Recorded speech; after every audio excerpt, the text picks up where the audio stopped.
a mysterious man entered the hunter qualification exam, and utterly shocked even the world's top S-rank elites. All it took was a single punch from him, and he obliterated a level 50 monster. The entire testing ground trembled. Even the commander-in-chief of the Hunter Command demanded his recruitment, no questions asked, no negotiations, period. But what they didn't know was this man, known as Choi Lu Dao, had been trapped in the abyss. For a grueling 500 years, 4 or 5 centuries, every single meal he ate came from beasts he hunted with his bare hands. As the monsters he slayed grew stronger, his own power surged relentlessly through endless combat. By his 50th year in the abyss, low-tier monsters posed absolutely no threat. By the 300th year, even high-tier, fearsome, abyssal beasts couldn't withstand a single punch. By the 400th year, he could no longer remember what his family looked like. All that remained were endless battles, and scars beyond counting. In the 500th year, he finally became the strongest king of the abyss. No monster there dared to challenge him again.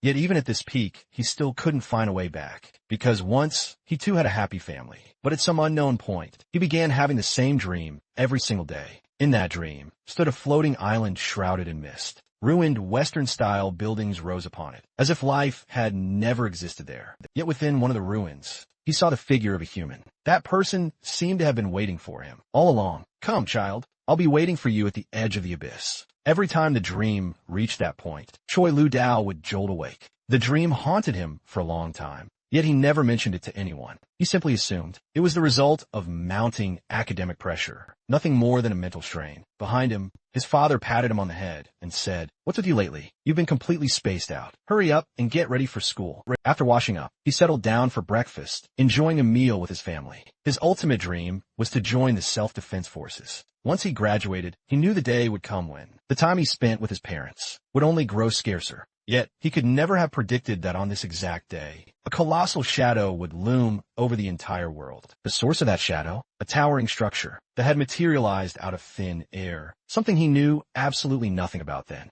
It wouldn't be long before that tower's emergence would utterly rewrite the course of human history. From the moment it first appeared, they received a call from his older brother, who told them not to worry and promised he was safe. Even so, the voice on the other end of the line was faint and unsettlingly weak that day. That day, his family lost all contact with his brother, and they all understood what that likely meant. At first, the news channels insisted that as long as people stayed indoors, they would remain safe. But as time passed, more than 20 such towers began appearing across the world. Before long, even the news broadcasts fell silent, and information from the outside could no longer reach them. Soon after, the government issued an evacuation order, instructing everyone to pack their belongings and move to designated safe zones. Before leaving, his mother wrote a letter to his brother. "If you ever come back, you must come find us." After that, the family began their desperate flight from home. Along the way, he witnessed countless harrowing scenes that left a deep, indelible mark on him. He saw despair, etched clearly across the faces of soldiers. Their armored vehicles were covered in terrifying claw marks. Before long, they arrived at a temporary shelter, where the silence felt utterly suffocating. Everyone there seemed to be merely waiting for death itself, their eyes completely devoid of any desire to live. At that moment, an argument erupted inside the shelter, as a grown man tried to snatch a piece of bread from a child. He sneered the kid's young.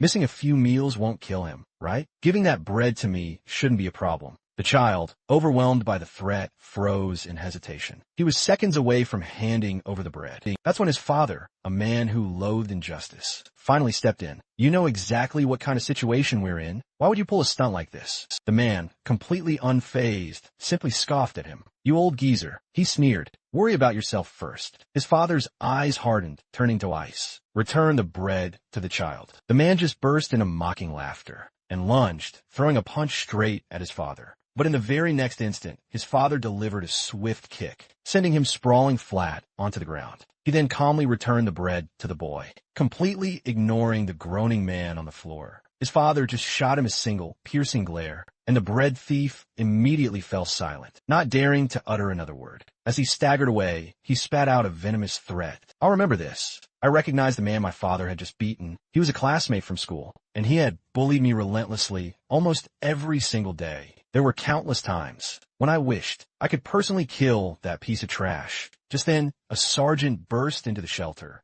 his face etched with pure panic. He frantically ordered everyone to evacuate immediately and board the trucks waiting outside. A few self-righteous people started demanding to know why, but the soldier clearly had no authority to explain. Just do as you're told. He snapped. You don't need to know anything else. As the arguments raged on, a massive disturbance suddenly erupted, right outside the shelter doors. The soldier screamed at the top of his lungs, "Run! Don't worry about anything else." Seeing this unfold, Choi Lu-dao urgently pleaded with his parents to leave at once. A powerful sense of dread had been gnawing at him from the very beginning. At that moment, the shelter doors were violently smashed open, and several terrifying white-haired monsters burst inside. The people who had been shouting just moments ago now scattered in blind, desperate panic. These creatures were unlike anything they had ever seen, and before anyone could grasp just how dangerous they were, the sight left him utterly shattered, while chaos unfolded around them. Before long, though, everyone was frantically scrambling onto the trucks. Outside, he pushed his parents toward a truck. "You two, get on first. I'll check for another truck with space." With that, he turned and sprinted off, but that truck was already packed to the brim,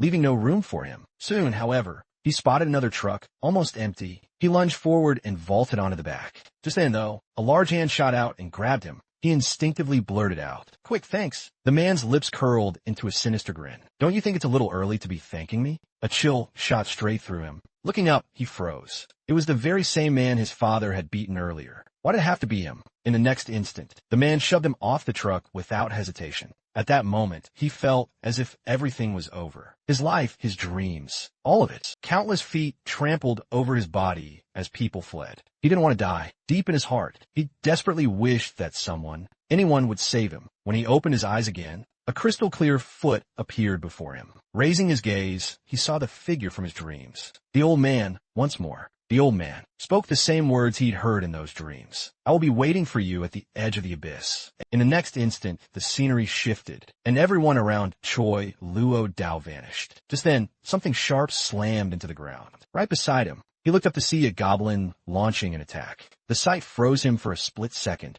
before he instinctively turned to run. But the experiences of the past few days had already pushed the anger in his heart to its breaking point. The tower that had appeared out of nowhere. The bastard who shoved him off the truck. The mysterious old man. And now, this goblin attacking him. He knew he had to fight back, or this would be his end. In the next second, he snatched a stone from the ground, then charged straight at the goblin. "If you got the guts, then kill me. Because if you can't, you're the one who's going to die." After a brutal struggle, he finally took down the goblin. He never would have imagined that something straight out of a video game that would appear right here in real life. And on its chest was a mysterious black number, likely indicating its level. Moments later, a dark crystal emerged from the goblin's chest. He stood there stunned, completely unsure what to do. Yet the crystal seemed almost sentient, as it flew straight toward him. In the blink of an eye, it shot into his body at lightning speed, leaving him absolutely no time to react. Once he finally calmed down, he realized his wounds were rapidly healing. At the same time,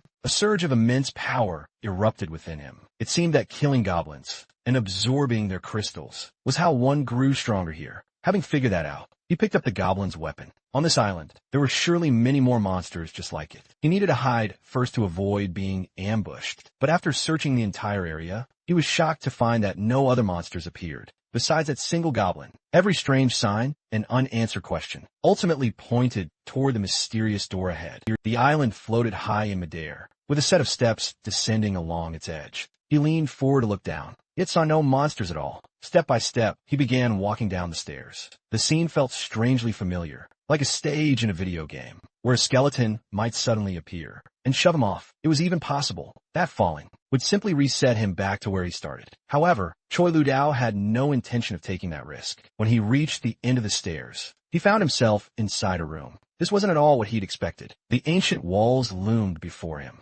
Suddenly, a flame flickered to life in the room, and behind that flickering fire, a door appeared. He couldn't quite grasp it. Was this mysterious door his only way forward? His eyes then landed on a stone tablet nearby. Despite never having seen that script, its meaning directly imprinted itself on his mind. The tablet read, "The fragile fragments, and everything their bearer holds, shall grant me the right to escape this place." Upon reading those words, he cracked a smile. To escape, all he had to do was gather every single fragment. At least, that meant hope still remained. With renewed determination, he calmly reevaluated the earlier fight and realized the monster hadn't actually been all that strong. clinging to that realization, he slowly pushed open the heavy stone door. The moment it opened, a chilling aura washed over his entire body. The first layer of this abyss spanned an area of roughly 900 square meters, with the sole monster bearing the number 1. The second layer, 1,800 square meters, also had one monster, but it bore the number 2. The third layer, a massive 3,600 square meters, where only 1 out of 4 monsters carried the number 3. These fragments existed only within monsters,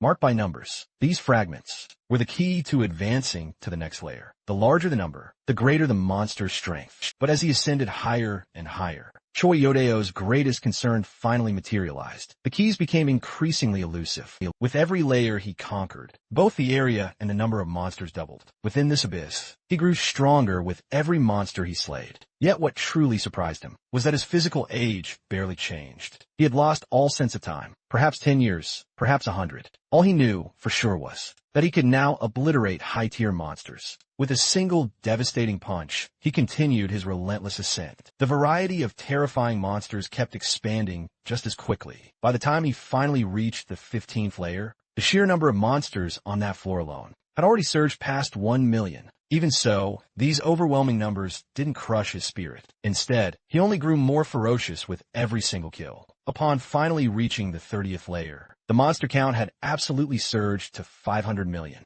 At that point, searching for the elusive keys was like trying to find a needle in a vast, monstrous ocean. The monsters on each individual layer seemed to value these keys incredibly deeply, guarding them with extreme, almost obsessive care. Some creatures, fully aware they were no match for him, chose to cowardly hide underground instead. But no matter where they attempted to hide, he would relentlessly hunt them down and wipe them out. Even when he finally arrived at the 99th layer, he pressed forward with an iron will and unwavering resolve. On that floor alone, the number of monsters had exploded to over 2 trillion. He let out a booming laugh. Since he still hadn't found the elusive key to leave, he might as well slaughter to his heart's bloody content. Supermassive dragons, once soaring majestically through the skies, were reduced to nothing but bleached bones in mere moments. In the blink of an eye, Choi Lu Dao didn't even know if time flowed the same here as it did on Earth, but he had already spent a full 500 grueling years trapped within the abyss.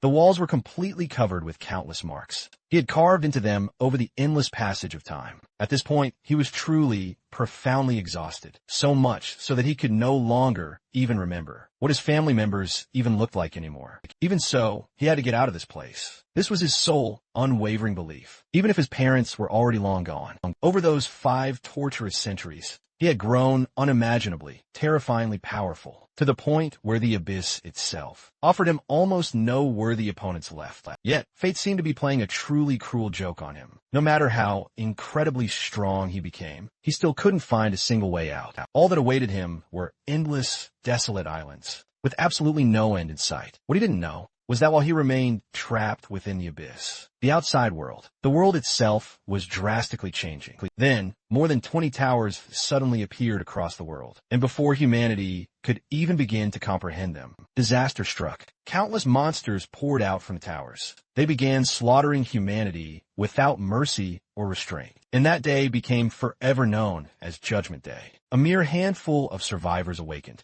and gained access to a mysterious system. As time passed, more and more awakened unlocked overwhelming power. Humanity slowly began rebuilding its civilization, and these awakened founded what quickly became known as the Hunter Guild. Meanwhile, deep within the abyss, Choi Lu Dao was chasing a demonic wolf at full speed. As he ran, he shouted impatiently, "Stop running, and let me check if you've got a number on you." Just then, an iron chain suddenly bound the demonic wolf. Immediately after, he clearly heard a human voice. It just used a high-grade teleport scroll. "Stop it. Don't let this summoning finish." In the next instant, the demonic wolf was lifted into the air, wrapped in a massive, surging force of teleportation. The sight left him utterly stunned. Could that teleportation array above be the exit? Without a moment's hesitation, he kicked off the ground. After waiting for so long, there was no way he would let this chance slip away. With a sharp whoosh, he leaped into the air, following the demonic wolf, straight into the teleportation array. At that moment, a cold notification echoed from the abyss. "Warning,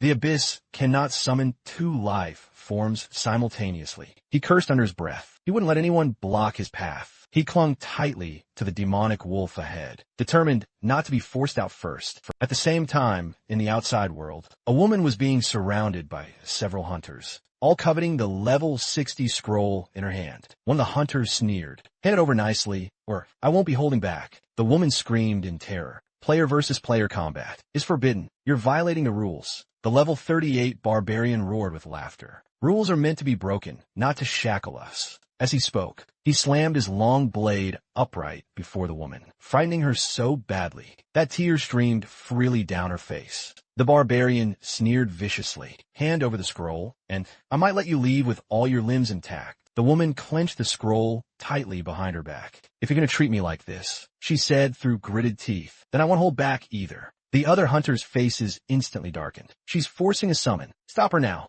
The barbarian abandoned all restraint, ready to unleash his full power and kill her outright. To seize the scroll in the next instant, a terrifying aura erupted from the woman, as arcs of lightning coiled around her body. Just as the blade was about to cleave her head in two, she twisted aside at the last moment and completed the forced summoning. Panic swept through the hunters. If a high-tier monster comes out, no one here will be able to stop it. We're done for. A bolt of lightning suddenly shot out from the scroll. The woman screamed hysterically, "Then die with me, even if I don't make it out alive. I'm taking you all down with me." High above, an enormous vortex began to form in the sky. A thunderbolt crashed down from within it, striking the summoning scroll and blasting every hunter backward with overwhelming force. Cold sweat poured down the barbarian's face. "This energy level is bad news for us. Retreat now." Moments later, a creature slowly emerged from the lightning. Everyone stared at the summoned being, barely daring to breathe. But once they saw it clearly, they froze in disbelief. It was nothing more than a level 3 hellhound. One hunter even tossed a bone at it, and they nearly burst out laughing. Even the woman was stunned. After risking her life to protect the scroll, it had summoned something this weak. Fate was playing a cruel joke on her. Then, in the very next second, a hand suddenly punched straight through the hellhound's body. With a slight exertion of strength, Choi Yu-Dao tore the demonic wolf cleanly in half. The sight shattered the hunter's composure. This was a humanoid monster, something none of them had ever heard of before. The female summoner stood frozen in shock, clearly unable to process what she was seeing. Choi Yu-Dao spoke slowly, emotions seeping into his voice. "I finally made it out. 500 years. That damned hell. Thinking about it makes me sick." In the next instant, he threw his head back and roared, "I'm free. I finally escaped that place." The terrifying aura radiating from his body made the surrounding hunters tremble uncontrollably. Just hearing his laughter left their bodies stiff with fear. This level of power was likely far beyond even the nation's S-rank hunters. A female hunter stared at him blankly and asked in a trembling voice, Now what are you exactly? Why did you come out of the teleportation array?" At her question, Choi Yu-Dao's laughter abruptly stopped. He took a single step forward and appeared right in front of her. His speed was so great it left afterimages behind. What they didn't know was what he was thinking. After 500 years without seeing a single human, he actually felt a strange sense of familiarity toward them. He grabbed the woman by the shoulders and asked urgently, "Is this Earth?" She froze for a moment, then nodded yes. This was Earth. Upon hearing that, Choi Yu-Dao burst out laughing once more. "I'm finally back." He glanced at the people beside him, frowning slightly. "Your outfits look kind of weird. Are you guys doing some sort of cosplay?" The remark instantly darkened their expressions. In the next second, the two hunters lunged toward his back, attempting a sneak attack, but to their disbelief, Choi Yu-Dao neither dodged nor retreated. He simply stood there and let their attacks land. The moment their weapons struck his body, they shattered on impact. His gaze turned icy, murderous intent leaking out. "What do you two little brats think you're doing?" The barbarian locked eyes with him, and he utterly crumbled, screaming, You monster! Who even are you?" In Choi Yu-Dao's warped vision, the barbarian's figure blurred and overlapped. "You dare call me a monster? You're practically begging to die." His mind snapped, and the barbarian before him was already indistinguishable from the monstrous denizens of the abyss. Choi Yu-Dao seized the barbarian by the throat, slamming him against the wall, against abyssal monsters. He had never shown mercy. He spoke slowly, his voice colder than ice. "Show me your number. I'm taking the crystal inside you." The barbarian was utterly bewildered, shouting in terror, "What number? We don't understand a single word you're saying." That desperate shout snapped Choi Ludao back to reality. He had nearly just killed the wrong person. He loosened his grip, and the barbarian collapsed to the ground in a pathetic heap. The poor man had completely lost control. He had actually wet himself. The sheer pressure radiating from Choi Ludao was simply too overwhelming. The barbarian even began to suspect that not even the nation's strongest S-rank hunters could possibly stand against this man. Realizing they were utterly outmatched, the group's first thought was to flee, but the barbarian's legs were so weak, he could barely stand. Choi Ludao said flatly, "You four get lost. I'm not in the mood for killing right now. If you don't leave, I will." The group scattered in sheer panic. Terror etched deep into their eyes. Once they were gone, Choi Ludao turned his gaze toward the summoner. As the female summoner saw the scars crisscrossing his back, a shock surged through her. Such immense power, coupled with those horrific wounds. What kind of hell had this man endured? No matter who he was, one thing was certain. He was not a monster summoned from the abyss. She had never heard of a human being summoned that way. As she was lost deep in thought, Choi Ludao turned to her and asked, "Tell me, how long has this tower existed?" She froze for a moment, then finally spoke. Confused, she asked, 5 years? Isn't that common knowledge? You couldn't possibly not know that. Choi Ludao simply couldn't believe it. He'd spent 500 years in the abyss. If this truly was Earth, then what was that scroll? What was this so-called system? And why was she dressed like that? So many questions, none of them made sense to him. Afraid of provoking him further, the woman hurriedly explained. After the towers appeared, a system descended upon humanity. Before long, 1/3 of all cities had already fallen. She then showed him archived footage from the system. The 5th city had suffered 7 large-scale invasions, and she was one of the survivors who escaped from there. When Choi Ludao saw the information clearly, his heart lurched. It was F City, the very place where he had been born. Panic surged through Choi Ludao. He grabbed the woman by the arm and demanded urgently, "What's the situation in F City right now?" She quickly explained, "F City has already been reduced to ruins. Most areas have been destroyed, but high-level forces have been dispatched to support the area. They should eliminate the monsters soon." Hearing how dire the situation was, Choi Ludao couldn't stay any longer. "I'm going to F City immediately. Which route is the fastest?" The woman pointed in a direction, and at the very instant her finger moved, Choi Ludao's figure vanished like a bolt of lightning. So fast, she couldn't even track him with her eyes. She stood there in a daze. That man was absolutely not a summoned beast. Summoned creatures couldn't act independently. She had to report what happened today to her sister. A mysterious man had actually emerged from a summoning array. It was unbelievable. Meanwhile, elsewhere, the barbarian, still shaken to the point of humiliation, had to be carried by 2 of his companions. But they hadn't gone far when a thick mass of black mist suddenly appeared ahead, blocking the path of all 4 of them. One of them forced himself to speak. "Who goes there?" they demanded as the figure slowly turned, their faces drained of color. This day was utterly cursed. Yet another powerhouse, radiating pure killing intent, had appeared. The man's aura was so overwhelmingly terrifying. The very black mist, leaking from beneath his cloak, made them tremble in fear. The chasm in their strength was simply too vast. Fighting was utterly out of the question. The crushing pressure sent all 4 of their hearts into a wild frenzy. "I'm feeling merciful today," the cloaked figure stated coldly. "You have 3 seconds. Tell me where he is. Remember, just 3 seconds." The barbarian seethed with a mix of rage and despair. What kind of cursed day was this? One terrifying figure after another just kept showing up, and he didn't even know what to do anymore.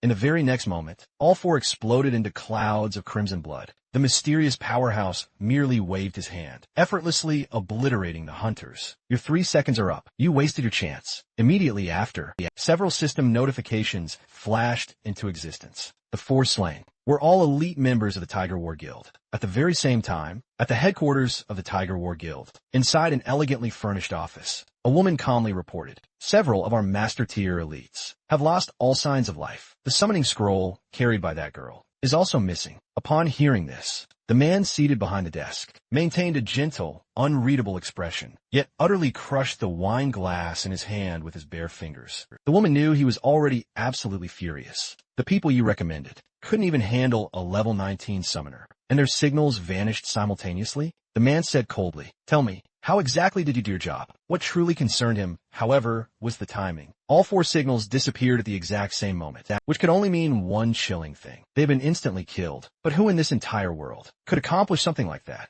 The man before her was none other than Richter, a storm priest of immense power. He immediately barked out an order. Find out who dared interfere in this matter. If the opponent isn't strong enough, eliminate them on the spot, no questions asked. He then strode over to the window, gazing intently at the city below. Anyone who dares touch my people will surely die. But soon, a deeply unsettling sensation struck him. He thought he spotted a white-haired, long-haired man soaring through the very sky. That shouldn't have been possible, not in this region. The S-rank powerhouse's gaze sharpened, turning dangerous. The overwhelming pressure of blood was far too intense. Who exactly is this person? This phenomenon demands immediate investigation. There could be no one in H country beyond his absolute control. Yet, when he noticed the direction that figure was heading in, he frowned. That's the fallen zone, isn't it? Why would anyone even go there? Not even suicide looks this desperate. This invasion was clearly of a different scale entirely. Without a doubt, a powerful force was orchestrating this, pulling the strings from behind the scenes. The tower, which had slept for 5 long years,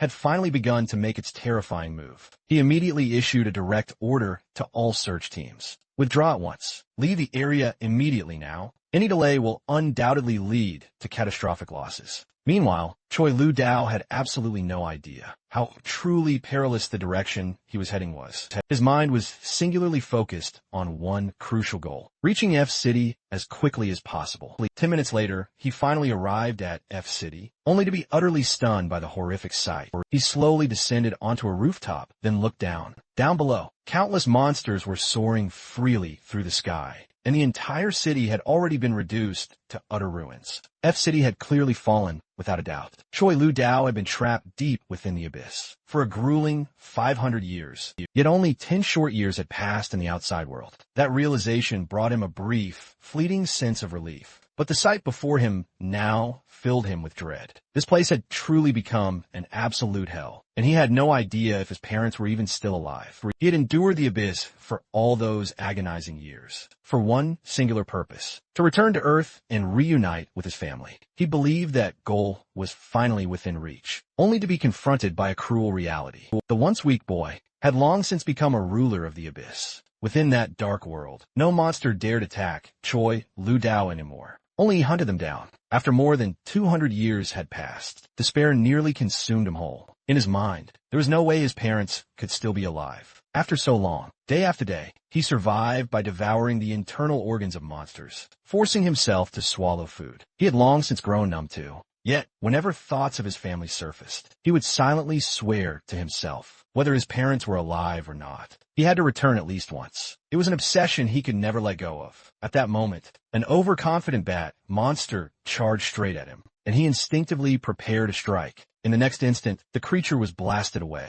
Such a low-level monster couldn't even withstand the crushing pressure of his natural aura before dying. The good news now was this: 500 years in, the abyss amounted to only 5 years on Earth. That meant his parents and his older brother might still be alive. He could only hope they'd hold on until he arrived. Before long, Choi Lu Dao reached the neighborhood where he once lived. The lively scenes of the past were gone, replaced by buildings shattered, like the aftermath of a massive earthquake. Yet, there were no signs of monsters slaughtering people. Here, it seemed, the creatures only targeted areas with large populations. Soon, he stood before the door of his old home. His heart pounded violently, tension filling his eyes. After all these years, there was no way he could open this door calmly. With a sharp crack, he accidentally tore the door right off its hinges, though that also had a lot to do with how severely it was already damaged. Choi Lu Dao slowly stepped into his former room. Sunlight streamed across his body, and as he ventured inside, his tall figure radiated an unbearable loneliness and desolation. He meticulously scanned the room and, as expected, found no one there. The truth was, he had known from the start that no one would be here, but he still came, for this place was filled with his happiest memories. Yet, he made an unexpected discovery. On the table lay a single note. He picked it up, then settled down at the table and read it slowly. It said, "Dear son, everyone says you're dead, but your mother and father have never believed that. We packed up your things and arranged this room exactly as it was before. We believe without a doubt that you will come back. You must come find us. We even prepared clothes for you, from size S all the way to L. They're all your favorites. To be. By the time he reached this part, tears were streaming down Choi Ludao's face. He never imagined that his parents would risk their lives to return here just to leave this letter for him. Following the instructions his mother left behind, he opened the wardrobe in his room and found several neatly arranged sets of clothing inside. In addition to that, his mother had left him a map leading to shelter number 6, along with a family photograph. Choi Ludao didn't know what kind of faith had allowed his mother to believe so firmly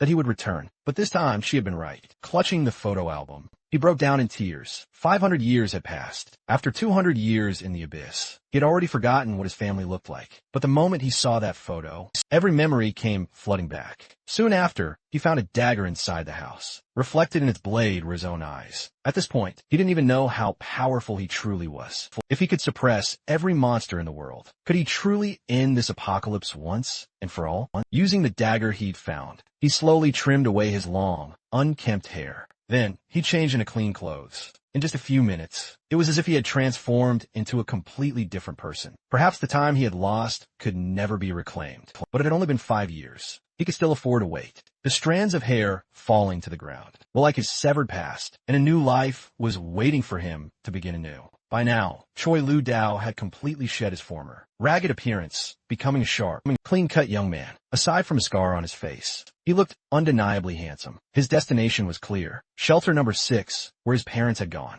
Heading east, he followed the markings on the map straight toward it. The land along the way had already turned into ruins, making the original roads impossible to use. But something like this was hardly a problem for him. Back in the abyss, he had traversed far stranger and deadlier terrain. If the old paths were gone, he would simply carve out his own. In the next moment, Choi Ludao kicked off the ground and launched himself into the air. In his mind, this method would get him to shelter number 6. Even faster, suddenly a massive, bird-like monster locked onto him, its razor-sharp talons tearing through the air. As it lunged forward, what it didn't expect was that Choi Ludao casually grabbed it, mid-attack, and tore its body clean in half. A low-level monster daring to block his way. Pure suicide. Whoosh, whoosh, whoosh. He sprinted across the ruined buildings at extreme speed, crushing structures beneath his feet with every step. His velocity had reached its absolute limit. Nearby, 2 young men were drinking together. One of them thought he heard a loud noise, but his companion dismissed it, saying he was probably just drunk. Standing guard out here was boring enough as it was.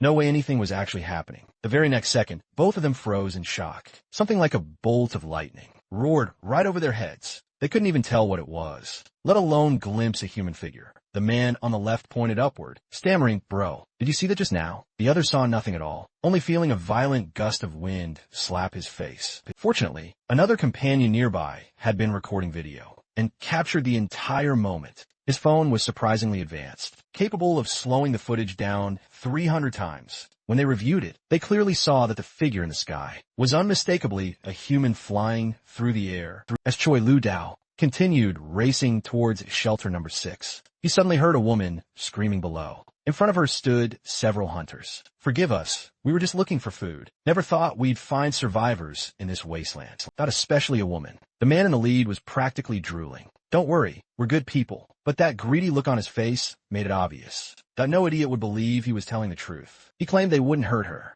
and would even take good care of her, but the girl was already paralyzed with fear, desperately hoping the hunters wouldn't come any closer. One of the hunters slammed her to the ground, speaking softly on purpose. "Don't be scared, we really don't mean any harm." Then he flashed a disgusting grin. "We'll be very gentle." At that moment, a sharp crack echoed behind them, the sound of the ground shattering underfoot. Some things never change. Choi Ludao stood behind them, murderous intent blazing in his eyes, as he stared straight at the 3 men. "You pieces of trash." The leader was startled by the sudden appearance and shouted aggressively, "Stop messing around. Who's there? Step out right now. If you dare interfere, don't expect to walk away unharmed." The moment the hunter finished speaking, the 2 figures behind him lunged forward with blinding speed. One wielded twin blades, while the other was clearly a knight, shield in one hand, sword in the other. He sneered, "Don't get cocky. White hair, brat." In the next instant, both of them closed in rapidly. Yet Choi Ludao remained completely calm, not even bothering to change his expression.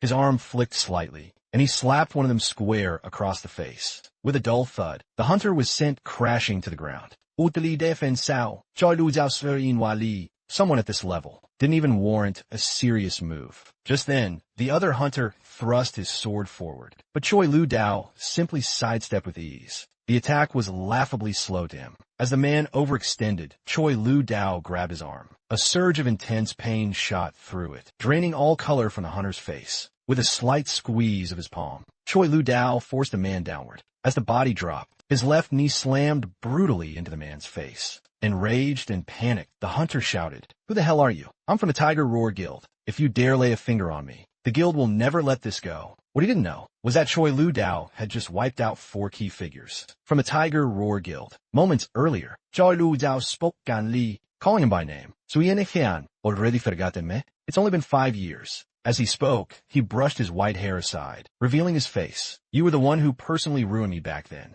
Have you really forgotten the face you murdered?" Suyenejian's pupils shrank violently. His voice trembled. "That's impossible. How would you be here? Don't tell me you're really Choi Lu Dao." At that moment, Su Ing Han completely broke down, crawling backward on the ground, muttering impossible over and over. Every step he retreated, Choi Lu Dao advanced 1 step, deliberately crushing his courage bit by bit. Suyeneje An screamed in terror. "Don't come any closer. How are you still alive? Just how are you even breathing?" Choi Lu Dao chuckled softly. "What's wrong? Am I not allowed to be here now?" As he spoke, he slowly reached out his hand. In the very next second, Su Ing Han's throat was locked tight. Choi Lu Dao lifted him effortlessly, as if picking up a mere chick. "You remember what happened 5 years ago, don't you? It was you who shoved me off that truck, and because of that single push, I spent hundreds of years trapped in the abyss. Oh, the horror. Do you have any idea how I survived all those years?" Terror filled Su Ing Han's eyes. With just a bit more pressure, he would die on the spot. The abyss truly was hell. And now, it was Su Ing Han's turn to experience it. This bastard deserved everything coming to him. Back in school, he extorted Choi Lu Dao relentlessly, and the last time he had nearly killed him. Now, Choi Lu Dao was going to strip him of every last shred of dignity. With his current strength, Choi Lu Dao stood like an invincible being. It felt as if demons were whispering behind him, urging him to kill. That thought surfaced in his mind as well, but he quickly dismissed it. Killing Su Ing Han outright would be far too merciful. Everything Su Ing Han had done during those school years was pure torment, humiliation, helplessness, dignity crushed again and again. Even after hundreds of years in the abyss, those memories never faded. So today, Choi Lu Dao intended to collect it all with interest. Su Ing Han had never left himself a way out. Every time, he ground Choi Lu Dao's dignity into dust and forced him to swallow it. The next moment, Choi Lu Dao released his grip and threw Su Ing Han to the ground. He wasn't going to kill him. He had a better idea. Su Ing Han was gasping for air. Su Ing Han sucked in breath after breath. He truly believed he had almost died just now. Choi Lu Dao rubbed his brow. After endless time in the abyss, he could feel himself slipping toward becoming like the very monsters. Yet, he refused to cross that line. Still, the man before him was pure scum. He'd bullied Choi Lu Dao in the past, and just tried to harm that girl. Who knew how many victims he'd left behind? So Choi Lu Dao made his decision. He would completely cripple Su Ing Han. Leave him alive, yes, but incapable of ever hurting anyone again. Su Ing Han, Choi Lu Dao said calmly. "You tried to kill me once. You failed. I won't kill you, but I won't let you just walk away either." Su Ing Han stared at him in confusion, unable to comprehend what was coming next. Those 2 years at school had been hell for Choi Lu Dao. Every single day, he even remembered Su Ing Han beating a child, just to steal a piece of bread. Choi Lu Dao spoke flatly, stating a fact. "Where even now, all you have to do is take 4 punches. Then I'll let you go." Su Ing Han clung to that like a lifeline, begging in panic. "If you hit me with that kind of strength, you'll kill me. The Hunter Association will come after you. Running into me today is your bad luck." Choi Lu Dao grabbed his collar and said coldly, "Don't worry about me. Your guild can't touch me." Under Su Ing Han stunted gaze, Choi Lu Dao threw his first punch. He didn't even use his full strength, but it was still far beyond what Su Ing Han could endure. With a brutal crash, Su Ing Han's body slammed into the ground, stone and rubble collapsing beneath his chest. Then came the second punch. 2 consecutive blows left the 2 people nearby completely stunned. With a wet splatter, blood sprayed violently from Su Ing Han's mouth and nose. The third punch followed immediately, crashing down on him once more. "These punches," Choi Lu Dao said coldly, "are the interest you owe. This is for everything you did to me back in school. His words just fell flat as the fist withdrew. Su Han was already pushed to his absolute limit, barely clinging to what little consciousness he had. But Choi Lu Dao violently forced him upright, then said coldly, "I'm not done with you yet. Endure this final hit, and I'll let you go." Sui Han nearly broke down completely, begging Choi Luo Dao to just kill him already. After just 3 punches, his body was already ruined. Living held no meaning for him anymore. Choi Lu Dao completely ignored his pleas and stomped down hard on his head with brutal force. "Remember this," he stated, his voice as cold as ice. "This is the price for everything you did to me." With a sickening, thunderous impact, his foot ground down mercilessly. "I keep my word. If you survive this 4th strike, I won't come after you again." After the relentless, crushing blows, Su Han was now completely blind. Agony ripped through every nerve in his body. His limbs were shattered, his vision gone. Left untreated, he wouldn't last much longer. But Choi Lu Dao, surprisingly, had no intention of letting him die so easily. He then turned to the 2 men nearby and commanded them to take Su Han to the hospital. "If he dies," he warned them grimly, "you'll share his fate. Tell him to stay out of my sight, because if I see him again, I'll beat him again." With that said, Choi Lu Dao launched himself off the ground and vanished in an instant. His immediate priority was reaching shelter number 6. He had to hurry. His parents could be in danger at any moment. A sharp sonic boom ripped through the air, his speed so extreme that no figure could be seen. Meanwhile, in the S-City buffer zone, 3 soldiers were casually chatting. They mused that compared to this place, they'd much rather be stationed on the wall than deal with monsters out here. At that moment, a soldier who looked like an officer walked over and said coldly, "Don't be so damn timid. If a monster shows up, don't be the first one to piss your pants. And one more thing," he added sharply, "stay vigilant at all times. We never know when monsters might strike." The man speaking was a mid-ranking officer. Li Han Jun, a soldier among them, quickly reassured him. "Don't worry, sir. This is just a buffer zone. Monsters from Sector X rarely show up here. As long as we stay alert, we'll be fine." But no one expected what happened next. The instant his words fell silent, a cold, slimy tentacle shot out, wrapping around the soldier who had just spoken. Before anyone could even react, their comrade was already dead.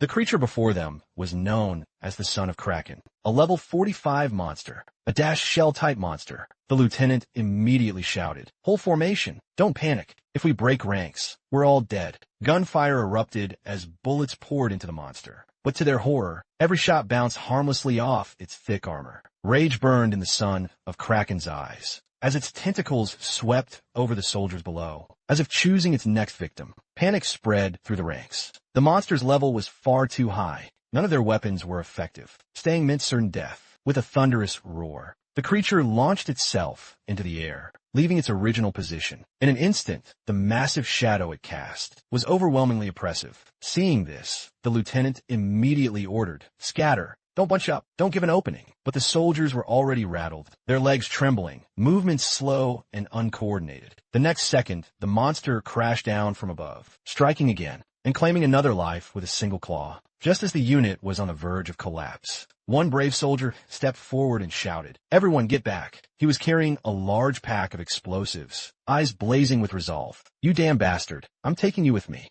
Without hesitation, he charged straight toward the tentacle monster, as his comrades laid down a curtain of covering fire. Beneath the relentless, suppressive barrage, the creature's movements noticeably faltered, and the brave soldier finally reached its side. As he stood face to face with the monstrous threat, desperately scanning for any vulnerable spot to strike, no one could have possibly predicted what happened next. The creature suddenly ceased its brutal assault. Raw, undeniable fear blazed within its eyes. As a result, one soldier narrowly dodged a grim demise. Yet confusion immediately clouded his mind. Why had the tentacled monster abruptly halted its attack? The very next second, a distinct crack echoed through the air, a cracking sound originating from the creature's massive body. The shocking scene left everyone utterly stunned. What should have been a brutal, relentless slaughter had instead come to a bewildering, abrupt halt. Every single member of the squad was profoundly shaken. None could fathom what was truly unfolding.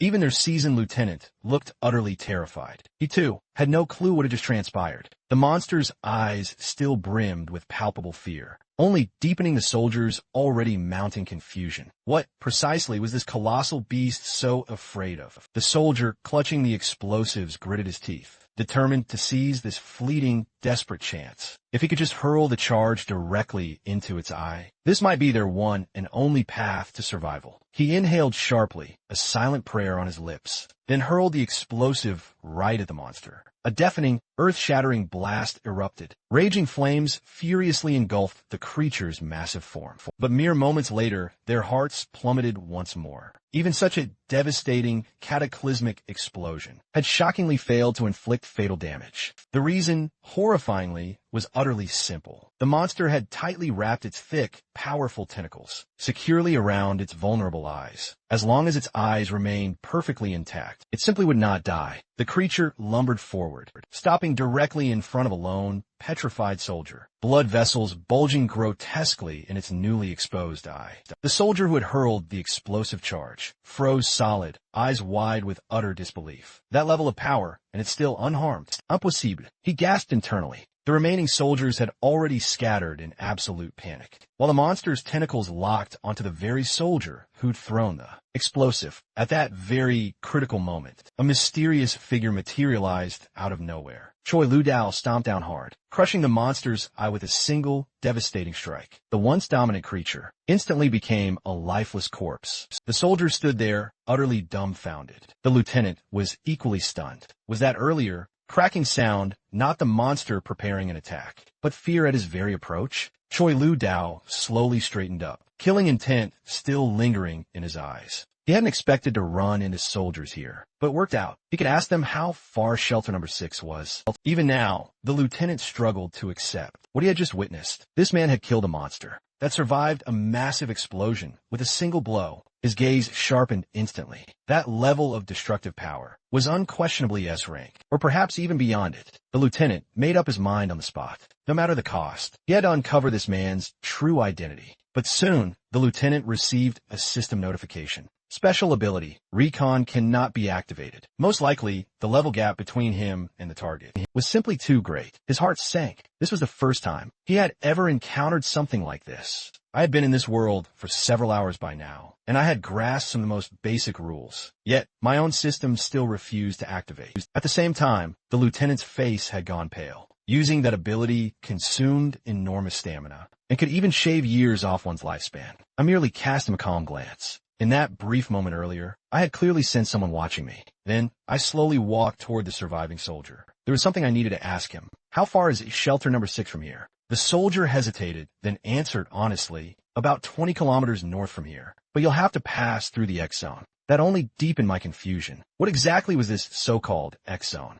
The soldier explained that this area was a military buffer zone, designed to block monster waves. Monsters were deliberately funneled into this area, all to minimize damage to the major cities. Regular hunters battled these creatures there constantly. As I stood listening, I overheard some nearby soldiers excitedly exclaim, "Damn, today's drops are all rare tier. You only ever get black crystals from killing monsters in the abyss. Never expected real-world monsters to drop loot too. It's just like a game, having just escaped the abyss." I still had no clear understanding of my own power. So I had to ask, how strong was that monster earlier by your standards? Sweat immediately beaded on the soldier's forehead as he forced a bitter smile. A level 45 monster is insanely dangerous. Honestly, even a full regiment might not be able to take it down head on. So, to them, even the lowest tier monsters from the abyss were already enough to push humanity to the brink. I pressed him further. How many monsters above level 45 were there? In a nest? The soldier's expression immediately darkened. Probably no more than 100.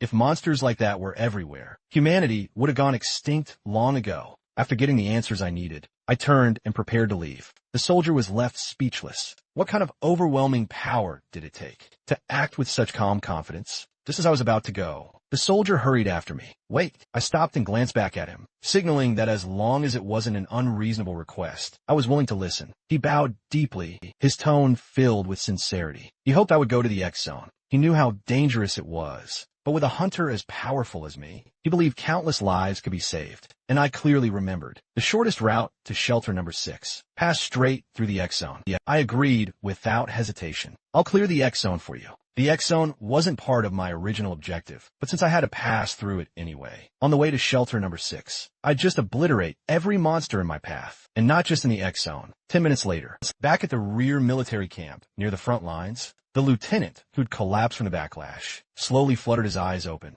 The surrounding soldiers breathed an immediate sigh of relief. "Lieutenant, you're awake." His first question, "How long was I out?" The officer immediately responded, "About 10 minutes. Thanks to that recovery item, the monster dropped. Otherwise, you could have been unconscious far longer." The lieutenant, ignoring his own condition, asked instead, "Where did the hunter who saved us go?" The soldier reported honestly, explaining everything. He detailed my departure, heading north. The lieutenant instinctively rubbed his temple, his head still throbbing as he muttered north. Then, suddenly something clicked. "Wait, what did you just say? Say that again." The soldier, realizing the issue as well, spoke carefully. "That mysterious hunter is heading for shelter." Number 6. The lieutenant's voice instantly dropped. "Did he mention passing through the X zone?" The soldier nodded. Judging by his expression, that didn't seem to care about the monsters in the X zone at all. That's why he'd left without a second thought. After hearing the report, the lieutenant snapped his head around, fury blazing across his face. He was both furious and anxious. After finally encountering a hunter this powerful, that man might end up dead within minutes. "Contact Central Command immediately." The soldier was clearly startled. "Central Command? Sir, are you sure about that?" The lieutenant was burning with desperate urgency. There are roughly 10 minutes left. Maybe, just maybe, but still in time. In those few minutes, he had already checked his watch, more times than he could count. Just then, another soldier rushed in. "The emergency radio message has been sent. We should receive a response soon."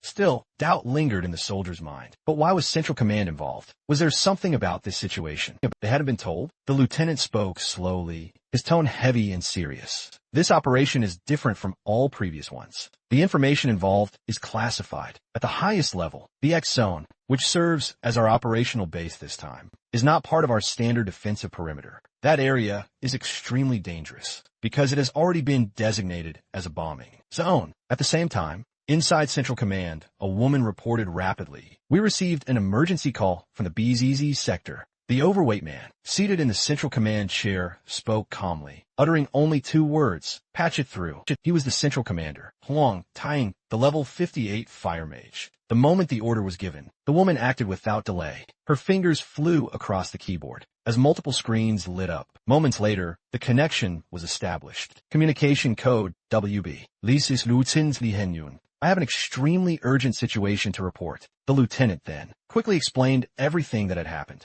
A mysterious, unidentified hunter had just entered the bombing zone, and he had no idea this operation even existed. Huang Taiying stared at the lieutenant with cold, indifferent eyes. "Oh, you're here just to report your own mistake? If that's all, then I'll have to consider disciplinary action." Faced with Huang Taiying's attitude, the lieutenant lowered his head instinctively. Even as a lieutenant, he was in no position to offend someone like Huang Taiying. Still, the lieutenant believed an emergency broadcast had to be issued to warn about the incoming bombardment. He insisted on this for one reason. The mysterious hunter was extremely powerful, and he didn't want him to die like this. The lieutenant's earlier words were transmitted, verbatim. Those words clearly piqued Huang Taiying's interest. "You're saying he's a very powerful hunter?" Huang Taiyang fired off a critical question. "So what's his level?" The lieutenant could only answer honestly. He had absolutely no idea what my level was, because no information had been detected at all. Hearing that, Huang Taiyang nearly burst out laughing. "So this is how you do your job. Lieutenant, a hunter of unknown level, trespasses into a bombing zone. And you expect me to issue an emergency broadcast for him? Are you joking?" At that moment, the woman beside him spoke calmly. "That hunter is probably already dead before the message even goes out." The two of them continued to mock the lieutenant back and forth. "You may not be very bright, but you do have a talent for comedy. Running all the way here over something so trivial?" After saying that, Huang Taiyang glanced sideways at the woman next to him. "Looks like they haven't been trained to stand on their own yet. What kind of teacher are you anyway?" At this point, they sounded as if they were just making casual conversation. "I technically have no standing to interfere with your subordinates, but this one of yours is downright ridiculous. And one more thing." Huang Taiyang's voice suddenly turned cold. "If I report to higher command that you've delayed the operation, then all responsibility will fall squarely on you. Now, Make your decision. In Park Soo-jin's eyes, facing such a terrifying, unknown force, that was he really? They're going to drag their own people down with it? She couldn't help but think. The fat man beside her was a complete idiot, utterly unfit to command, if not for a bit of raw talent and the backing of powerful forces. Someone like him would never have reached this position. Park Soo-jin then shifted her gaze to her subordinate, the lieutenant she had personally trained. Dot was now trying to save a total stranger, even if it meant abandoning the entire operation. She had worked with this lieutenant for years, and that he was anything but foolish. On the contrary, he was sharp and level-headed. For him to defend that unknown hunter so fiercely meant only one thing. That man was absurdly strong. The lieutenant didn't dare meet Park Soo-jin's eyes, and lowered his head in tense silence. After a long moment of careful thought, Park Soo-jin finally made a compromise. She couldn't afford to offend the fat man, but she also had to give the lieutenant a chance. She spoke slowly, her tone deceptively calm. I believe you didn't intend to interfere with our plan. There must be a reason behind your actions, so I'll give you a chance to convince me otherwise. The operation will proceed as planned, and I will personally send you to a military tribunal. The statement cut both ways, granting an opportunity, while carefully avoiding conflict with the powers behind a man. Yet, the lieutenant found himself completely at a loss for words. He had known this mysterious hunter for only a few minutes, and had no concrete evidence to present. But if he ended up in military court, the outcome would be absolutely inevitable. Whatever those in power decided would become the undeniable truth. Park Soo-jin then turned her head toward Hwang Tae-yong. This resolution should satisfy you, shouldn't it? Why not hear his explanation first? Hwang Tae-yong's expression darkened immediately. He was absolutely furious inside. He didn't dare confront Park Soo-jin directly. After all, she was a genuine S-rank hunter. All that frustration was redirected at the lieutenant. Instead, Lieutenant Lee Han-jun, give me a reason I can accept right now. Otherwise, Park Soo-jin, and I will send you straight to military court. Hearing this, the lieutenant knew there was no way out. Gritting his teeth, he finally revealed everything he had witnessed. That man killed a level 45 juvenile kraken with a single strike. Hearing the report from her subordinate, Park Soo-jin's eyes filled with utter shock. The claim was simply too outrageous to believe. If what he said was true, then that man would be stronger than an A-rank hunter. Could he be a military S-rank hunter? If he truly belonged to the military, then they would have no choice but to save him. But before she could even finish, Hwang Tae-yong sharply cut her off. That's impossible. All SR personnel are currently out on active missions, and BZ hasn't confirmed any related signal. He's most likely just some rogue hunter. Though shaken, Park Soo-jin kept her cool. She pressed on. Then why didn't you know his level? Don't you have an insight type ability? This doesn't add up. Faced with her question, the lieutenant fell silent. He couldn't explain what had happened. All he knew was that after activating his skill, he couldn't read Choi Lee Yodeo's level at all. Not only did he lose part of his lifespan for nothing, but more importantly, he suffered a backlash, something that had never happened before. At that moment, Park Soo-jin was completely stunned. She knew the lieutenant had inspected other, powerful hunters before. Even when it was difficult, he could still extract partial data. Yet this time, he couldn't retrieve a single fragment, which meant only one thing. The gap between them was immeasurable. The lieutenant spoke again, his tone firm. That man is incredibly strong. If I hadn't lost consciousness while trying to inspect him, I would never have let him enter the bombing zone. This time, even Hwang Tae-yong couldn't remain calm. If he couldn't read any of his data, then his level is at least over. The entire command center fell into a dead silence. So quiet that even a pin dropping would be audible. They needed time to process such an absurd conclusion. Hwang Tae-yong's fingers stopped restlessly against his chair. Situations like this were extremely rare. After a brief pause, he made his decision. I acknowledge that the hunter is strong, but that alone is not a reason to halt the operation. As his words ended, another figure stepped forward. Eastern Commander Ko Young-ho, level 44, a mage-class specialist. He nodded in agreement. We cannot abandon our military duty. Based on such uncertainty, this operation involved 4 separate legions and thousands of soldiers. We're talking more than enough manpower to completely seal off both the bombing zone and the buffer zone. The original plan? Simple. Once the bombardment was over, troops stationed in the residential sector would clear out the scattered remnants. But if an emergency broadcast went out, the monsters would react to the sound too. That would cause all monsters to converge on a single location at once. And if that happened, that the entire region would collapse. We're talking the lives of thousands of soldiers, trading one hunter's life for thousands of others. That was a decision he simply couldn't make. A trace of sorrow appeared on his face as he spoke. Even if he's an S-rank hunter, we cannot take that risk. I am Trurisore. Hearing this conclusion, Lieutenant Lee Han-jun felt his heart sink. He couldn't bear the thought of such an exceptional hunter dying in the bombing zone. But the final authority rested with those above him. All he could do now was wait for the verdict. Park Soo-jin wore the same expression of pain. Her lips parted slightly, yet no words followed. Both senior commanders had already rejected her stance. Pushing further would only worsen the situation. In the end, Park Soo-jin denied the lieutenant's request. We cannot sacrifice the efforts of so many for a single individual. This decision is final. There will be no objections.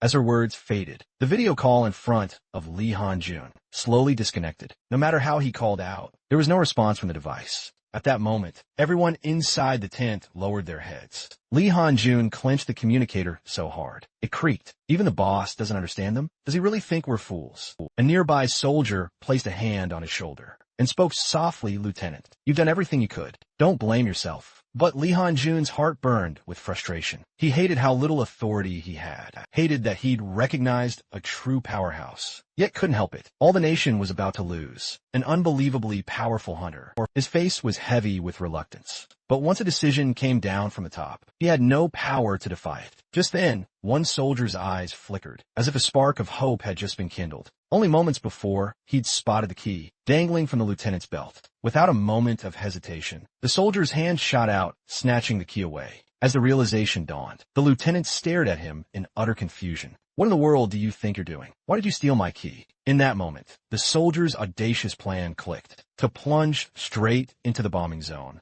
and warned the S-rank hunter. Only 6 minutes remained before the strike. Maybe, just maybe, it was still possible. He moved fast, yanking open the car door and igniting the engine, praying silently that he would somehow make it in time. The lieutenant was absolutely furious. "You reckless, hot-headed brat. Do you want to face a court-martial as well? Get back here. If anyone's going, it should be me." But the soldier didn't listen. He slammed the accelerator to the floor, and the vehicle shot forward. Witnessing this, another soldier panicked. "Lieutenant, issue an order to bring him back. If this keeps up, he'll never return." The lieutenant only pulled his cap lower and made no move to stop him. "If he's truly resolved to go, then let him. Even if he hadn't, I would have gone myself. All we can do now is pray his desperate choice won't betray anyone. You better come back alive. You damn fool." At the same time, the soldier was racing ahead at full speed. Barely 5 minutes remained before the bombing began. Just driving alone might not be enough. What the young non-commissioned officer didn't know was that his actions at this very moment would change the world. The person he was about to save would one day become humanity's last hope. Desperately, the young soldier frantically searched for any sign of Choi Lu-dao. His heart hammered in his chest as he wondered where the man could have vanished. He'd taken the eastern route, the quickest path available, with his accelerator floored.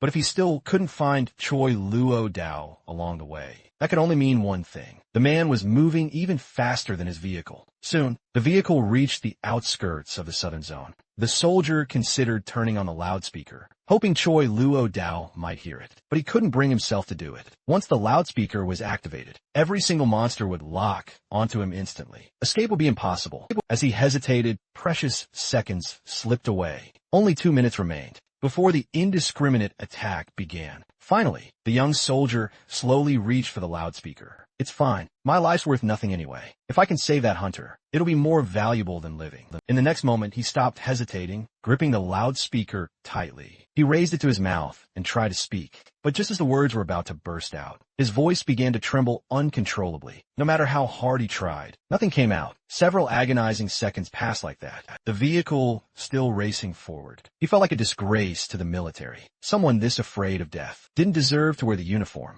But was he really a coward? If he truly feared death, he never would have come here in the first place. Taking a deep breath, he gathered all his strength and shouted, "Mysterious hunter, I'm a soldier you saved earlier. I don't know if you're nearby, and I don't know if this message will even reach you. But if you can hear me, leave immediately. This entire area is about to be bombed. Our commander failed to stop an operation that was planned long ago, so I came here myself to warn you. If you stay, you will die in a blast." His voice echoed down the street. The message blared incessantly from the loudspeaker. The moment Shui Lu Dao heard it, he froze. So it's him, he thought. He's looking for me. He quickly scanned his surroundings. A grim realization dawning. No wonder there are no hunters here. This entire area is about to be bombed. Choi Lu Dao clenched his fists so hard, his knuckles cracked. While ordinary monsters posed no threat, he wasn't entirely sure his body could withstand such extreme heat. After all, he knew precious little about the nation's advanced weaponry. If they were confident enough to wipe out these monsters with bombs, then his own body might not endure it either. Even if he survived, severe injuries were almost guaranteed. In the very next instant, Choi Lu Dao's figure flickered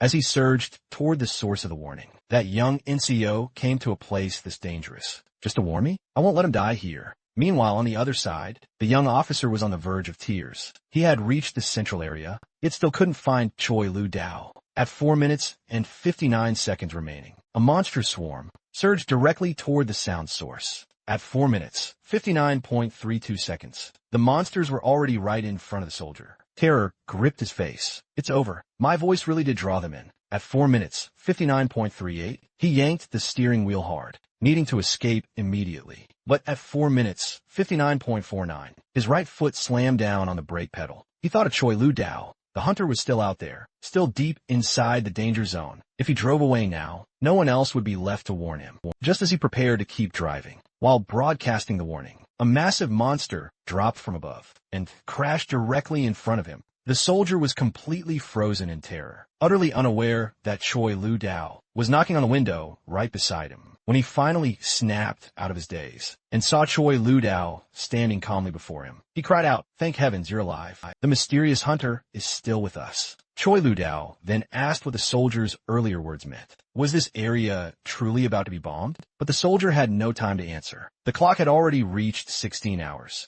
59 minutes, and 59 seconds. In one more second, the bombing would begin. With a sharp, piercing beep, the time rolled over to 1700 hours. Bombs roared through the air, launched from headquarters directly toward the bombing zone. In the blink of an eye, they rained down on the monsters and the surrounding city structures, turning the entire area into a raging sea of fire. As the bombs struck the buildings, the violent shockwaves hurled massive chunks of stone toward them. Choi Lu Dao stomped hard against the ground. In an instant, massive walls of stone erupted from the earth. The incoming debris was smashed down by Choi Lu Dao with a single powerful hand, leaving the vehicle and the soldier behind him, completely unharmed. At the same time, the command center was closely monitoring the situation. The X zone had been bombed simultaneously from 5 directions. The strike was complete. By all expectations, countless monsters should have been eliminated. Huang Taiyong spoke with a grave expression. Deploy drones, assess how many monsters were neutralized, and determine the movement of any survivors. What puzzled him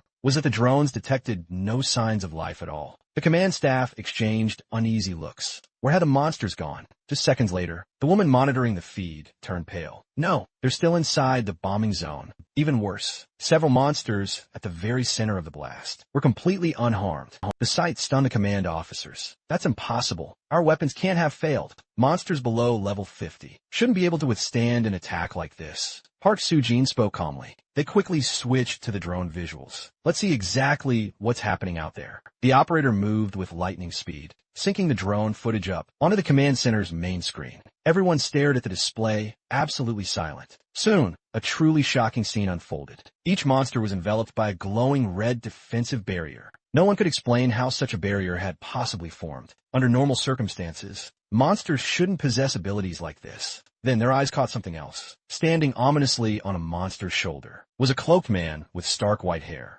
Understanding dawned on everyone in the room. The barrier was most likely generated by that man. The very next second, the screen abruptly went black. The drone had been completely destroyed. The command center immediately launched another drone. But the moment it entered the airspace above the monsters, it was locked onto just seconds later. The second drone's feed was cut off as well. The final image captured a monster, casually crushing the drone into scrap with a single hand. At that point, the command center completely lost all contact with the X zone. All deployed drones had been destroyed. Park Soo-jin's expression immediately darkened. They said this operation would be different. But what exactly was that? Just then, a bold and unsettling thought crossed her mind. Had these monsters developed enough intelligence to recognize our drones and even counter our surveillance? The realization sent a jolt through the senior commander. If that was true, the situation was about to spiral completely out of control. He immediately issued a critical order. Begin evacuation from the residential zone. All troops withdraw at once. At the same time, Park Soo-jin gave her own urgent command. All units, fall back and hold the city walls. This is the final line. Those monsters must not break out of the X zone. But the very next report from the receiver left everyone utterly frozen in place. The monsters don't appear to be targeting civilians. They're moving straight toward the B2 zone, as if something there is actively drawing them in. Park Soo-jin immediately connected the dots. That was the direction that the mysterious individual had gone. But why would the monsters head there as well? She barked an immediate order. Deploy every remaining drone to the B2 zone. We need to find out what's stopping these monsters. Advance by now. The B2 zone was no longer under bombardment, but the entire area had been reduced to rubble. Only after the explosions ceased did the soldier dare to step out of the vehicle. He could hardly believe he had survived something like that. Just as he was about to speak to Choi Lu-dao, in excitement, he noticed the man staring straight ahead. Utterly focused, Choi Lu-dao turned to him and said, "Leave now, if you're still alive." That means the monsters are alive too, and they're coming this way. At that moment, Choi Lu-dao's eyes flashed as he spotted an incoming attack. Just before it could hit the soldier, Choi Lu-dao shoved him to the ground. When they looked again, they realized it was a military drone. The soldier was stunned. Monsters attacking drones? That had never happened before. Choi Lu-dao told him not to rush his shock. There's a much bigger surprise waiting. Looking ahead, they saw hundreds of monsters advancing toward them at a steady pace. The soldier's heart sank. What was going on? Monsters had never gathered like this before. Worse still, their levels were terrifying. Level 50 across the board, with several level 60 monsters mixed in. Their leader had reached level 90. The sight broke the soldier. He collapsed to the ground. "We're done. There's no way we're getting out alive." Choi Lu-dao told him not to give up so easily. "If bombing couldn't kill them, then I still have other options. And my method is a lot simpler than bombing. Kill every single one of them." As the words fell, Choi Lu-dao leapt forward, charging straight ahead, while ordering the soldier to hide inside the jeep. Everywhere he moved, monsters crumbled beneath his feet, annihilated with a single step. But his true target was the highest level monster, and perched upon its shoulder, a human silhouette seemed to stand. Just as Choi Lu-dao closed in, a monster blocked his path and swung a massive iron hammer. To its utter disbelief, the hammer was stopped cold by Choi Lu-dao's bare hand. Choi Lu-dao's was an attack like this truly meant to hurt him? How laughable. In the next instant, the level 60 monster launched itself into the air. Choi Lu-dao slammed his hand downward, smashing the creature straight into the ground. Without slowing, he surged toward the figure, standing on a monster's shoulder, his presence overwhelmingly oppressive. Seeing him charge, the monster raised its shield, bracing for impact. But in Choi Lu-dao's eyes, that defense was meaningless. He slowly lifted his fist, power gathering. With a thunderous crash, the near-level 60 monster was shattered. By a single punch, its head blown apart. Blood and flesh exploded like mist. And Choi Lu-dao found himself standing directly before the figure. When he faced the man up close, his expression shifted. There was no aura at all. Had he not been seeing him with his own eyes, he might never have noticed the man's existence. For the first time, Choi Lu-dao felt genuine pressure. This opponent was on an entirely different level from the monsters. The man spoke in a crisp, calm voice. "I've finally been waiting for you." The next moment, the monster's shattered head began to regenerate. Within seconds, it returned to its original state, as if the blow had barely mattered. Even more shocking, the monster spoke. "Thief, give back what belongs to me." Choi Lu-dao stared at it in disbelief. "What are you talking about? When did I ever steal anything from you?" The man answered with a low, eerie laugh. Crimson energy surged within his palm. He declared that it was stealing his possession, could only be repaid by death. Then in a flash, black blades materialized behind Choi Lu-dao, weapons of pure shadow, clearly summoning the man's terrifying ability. With a sharp crack, Choi Lu-dao crushed one of the weapons barehanded. "This won't even scratch me. You can't break through my defenses." His intense gaze locked onto the man. "If this is all you've got, then you're dead." He pointed accusingly. "Take off your cloak. Let me see who you really are." Just then, the massive monster lunged toward him. With a heavy smack, its enormous hand slammed down on Choi Lu-dao's shoulder, attempting to crush him with brute force. Meanwhile, a surveillance drone hovered in the air, capturing every agonizing second. The cloaked man glanced at it with utter indifference. A mere human surveillance device. "Watching me, are we?" The instant that massive hand came down, Choi Lu-dao held it up effortlessly. Using that very force, he lunged straight toward the man. "If you truly want me dead, then try much harder. Otherwise, You don't stand a chance. The cloaked man seemed utterly dismissive of Choi Lu Dao's attack. Choi Lu Dao sne in Wali, after surviving 500 years in the abyss and becoming the strongest of all, he was being looked down on the very first day. He returned to Earth in the next instant, just as he expected his strike to land. The cloaked man vanished, dissolving into a plume of smoke and slipping away. The weapon meant for him instead pierced straight into the monster's shoulder. The sight utterly puzzled Choi Lu Dao. How had the man disappeared so easily? Moments later, the cloaked man's figure slowly reappeared at the monster's feet, being stared at by such lowly humans. It's disgusting, he said, his voice cold. The cloaked man raised his hand as streams of air swirled around his palm.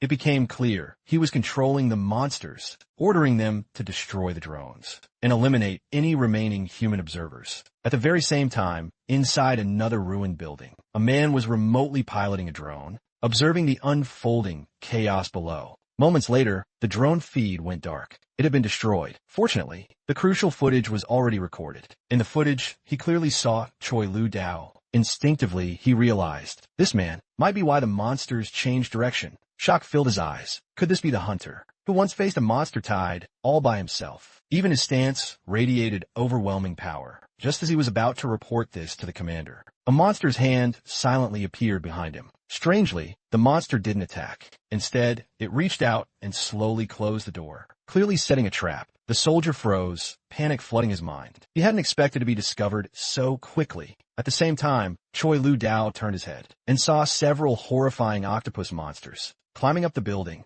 The cloaked man burst into maniacal laughter. My servants, kill them all. Hearing this, Choi Lu Dao recalled what the soldier had told him earlier. If a truly powerful hunter existed, countless lives could still be saved. That was why the soldier had risked everything, to warn him, to give him a chance to save others. Meanwhile, the soldier's vehicle was trapped by fallen debris, completely unable to move. Seeing this, Choi Lu Dao made his decision. In the next second, he leapt down from above to hunt the enemy. The leader had to fall first. Only then would the enemy lose the ability to slaughter innocent people. In the blink of an eye, Choi Lu Dao landed below. If he wanted to save as many lives as possible, he had to eliminate his enemies fast. At the same time, the giant monster launched its own attack toward Choi Lu Dao. He retreated instantly, narrowly avoiding the strike. But something fell off. After merging with the cloaked man, the monster's offensive power had clearly increased. Meanwhile, Choi Lu Dao's clone held the monster at bay. The mysterious man instantly seized his opening, launching a direct attack. Watching the figure close and rapidly, Choi Lu Dao remained unsettlingly calm. You're incredibly persistent. Is my life truly that important to you? But it was in that very moment that he noticed something deeply unsettling. The man standing before him looked exactly like Dadim. There was no time to dwell on this shocking revelation. The man instantly summoned a fearsome black longsword. This was exceptionally bad news. The blade pulsed with an overwhelmingly violent energy. Only then did the cloaked man finally speak. I will kill you, creature of the abyss, and reclaim everything that was taken from me. Without hesitation, he thrust the sword forward, but Choi Lu Dao had already meticulously read the attack path. As the blade came in, he expertly threw his punch. A sharp, sickening crack rang out as his fist smashed directly into the man's wrist. The impact forced the man to instantly drop the sword. In the very same instant, Choi Lu Dao seized the weapon with his left hand and slashed back immediately. There should have been absolutely no way to dodge that. Panic finally flickered across the man's face. With a heavy thud, the sword swept clean through.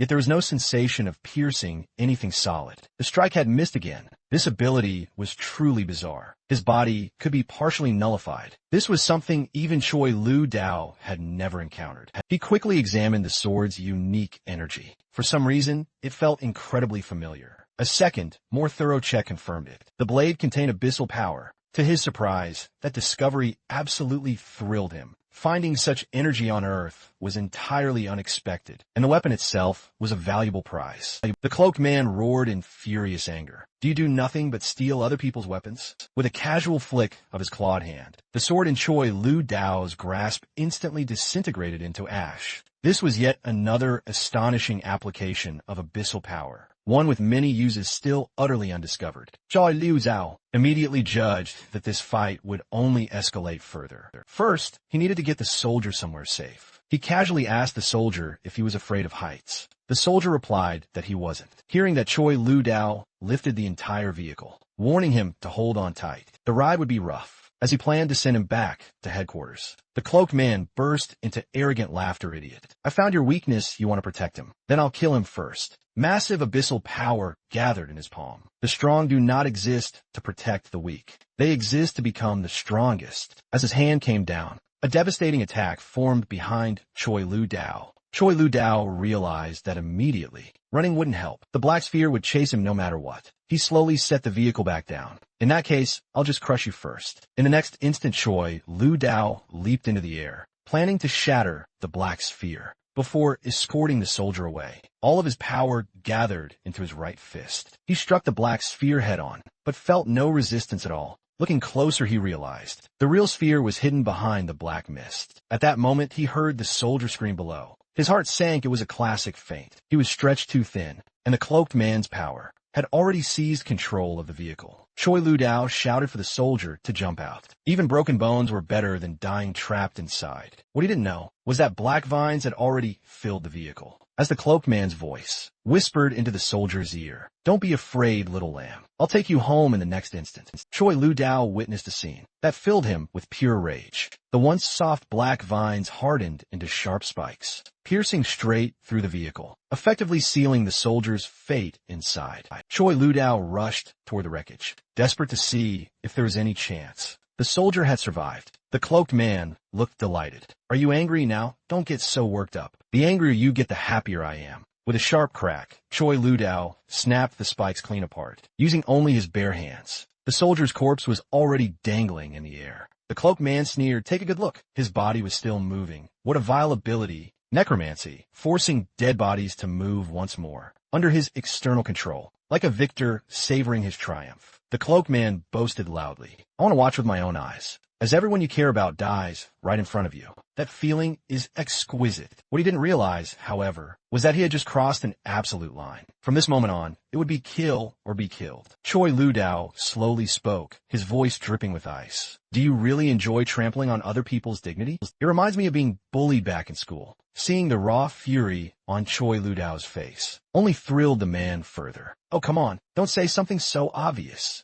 That just ruins the fun." He launched his attack. Countless jagged stones shot from his palm. Choi Lu Dao didn't dodge. He let the blows strike him head-on. He knew they weren't lethal. On the surface, he remained outwardly calm, but inside, his rage erupted like a furious volcano. In the next second, his figure vanished from sight. When he reappeared, he stood firmly on the ground, body coiled into an aggressive stance. "Someone like you doesn't deserve to exist in this world." In the next second, Choi Lu Dao drew a deep breath and poured all his power into his clenched fist. "If you've got the guts, don't run. Fight me to the death. I'll see it through to the end." Almost immediately, the cloaked man vanished from the vehicle. Faced with an attack like that, only a fool would dare to tank it. With a thunderous boom, Choi Lu Dao unleashed his punch. It felt as if the very air itself was tearing apart. The shockwave alone, obliterating every spike in its path. He clenched his teeth, eyes locked on his enemy. "Pray I don't get another opening, because when I do, I'll crush your head with one punch." He then caught the falling soldier. The man was already dead, but Choi Lu Dao, he wouldn't allow his body to be desecrated any further. The impact made the very ground tremble, sending chunks of rubble flying everywhere. Yet, despite it all, the soldier's corpse remained under the cloaked man's malicious control. Guilt gnawed at Choi Lu Dao's heart. He had dragged this young soldier into a living nightmare. Gently, he placed the body back into the vehicle and whispered softly, "Brother, I swear to the heavens, I will avenge you." His vow made, his gaze snapped back to the cloaked man. A life for a life. Blood would answer for blood. In the very next instant, Choi Lu Dao exploded forward, moving at full, blistering speed, appearing before his enemy in the blink of an eye. Yet, strangely, his punch still failed to connect. As if the man's body couldn't truly be touched, the cloaked man suddenly materialized behind him, sneering, "You can't even control abyssal power.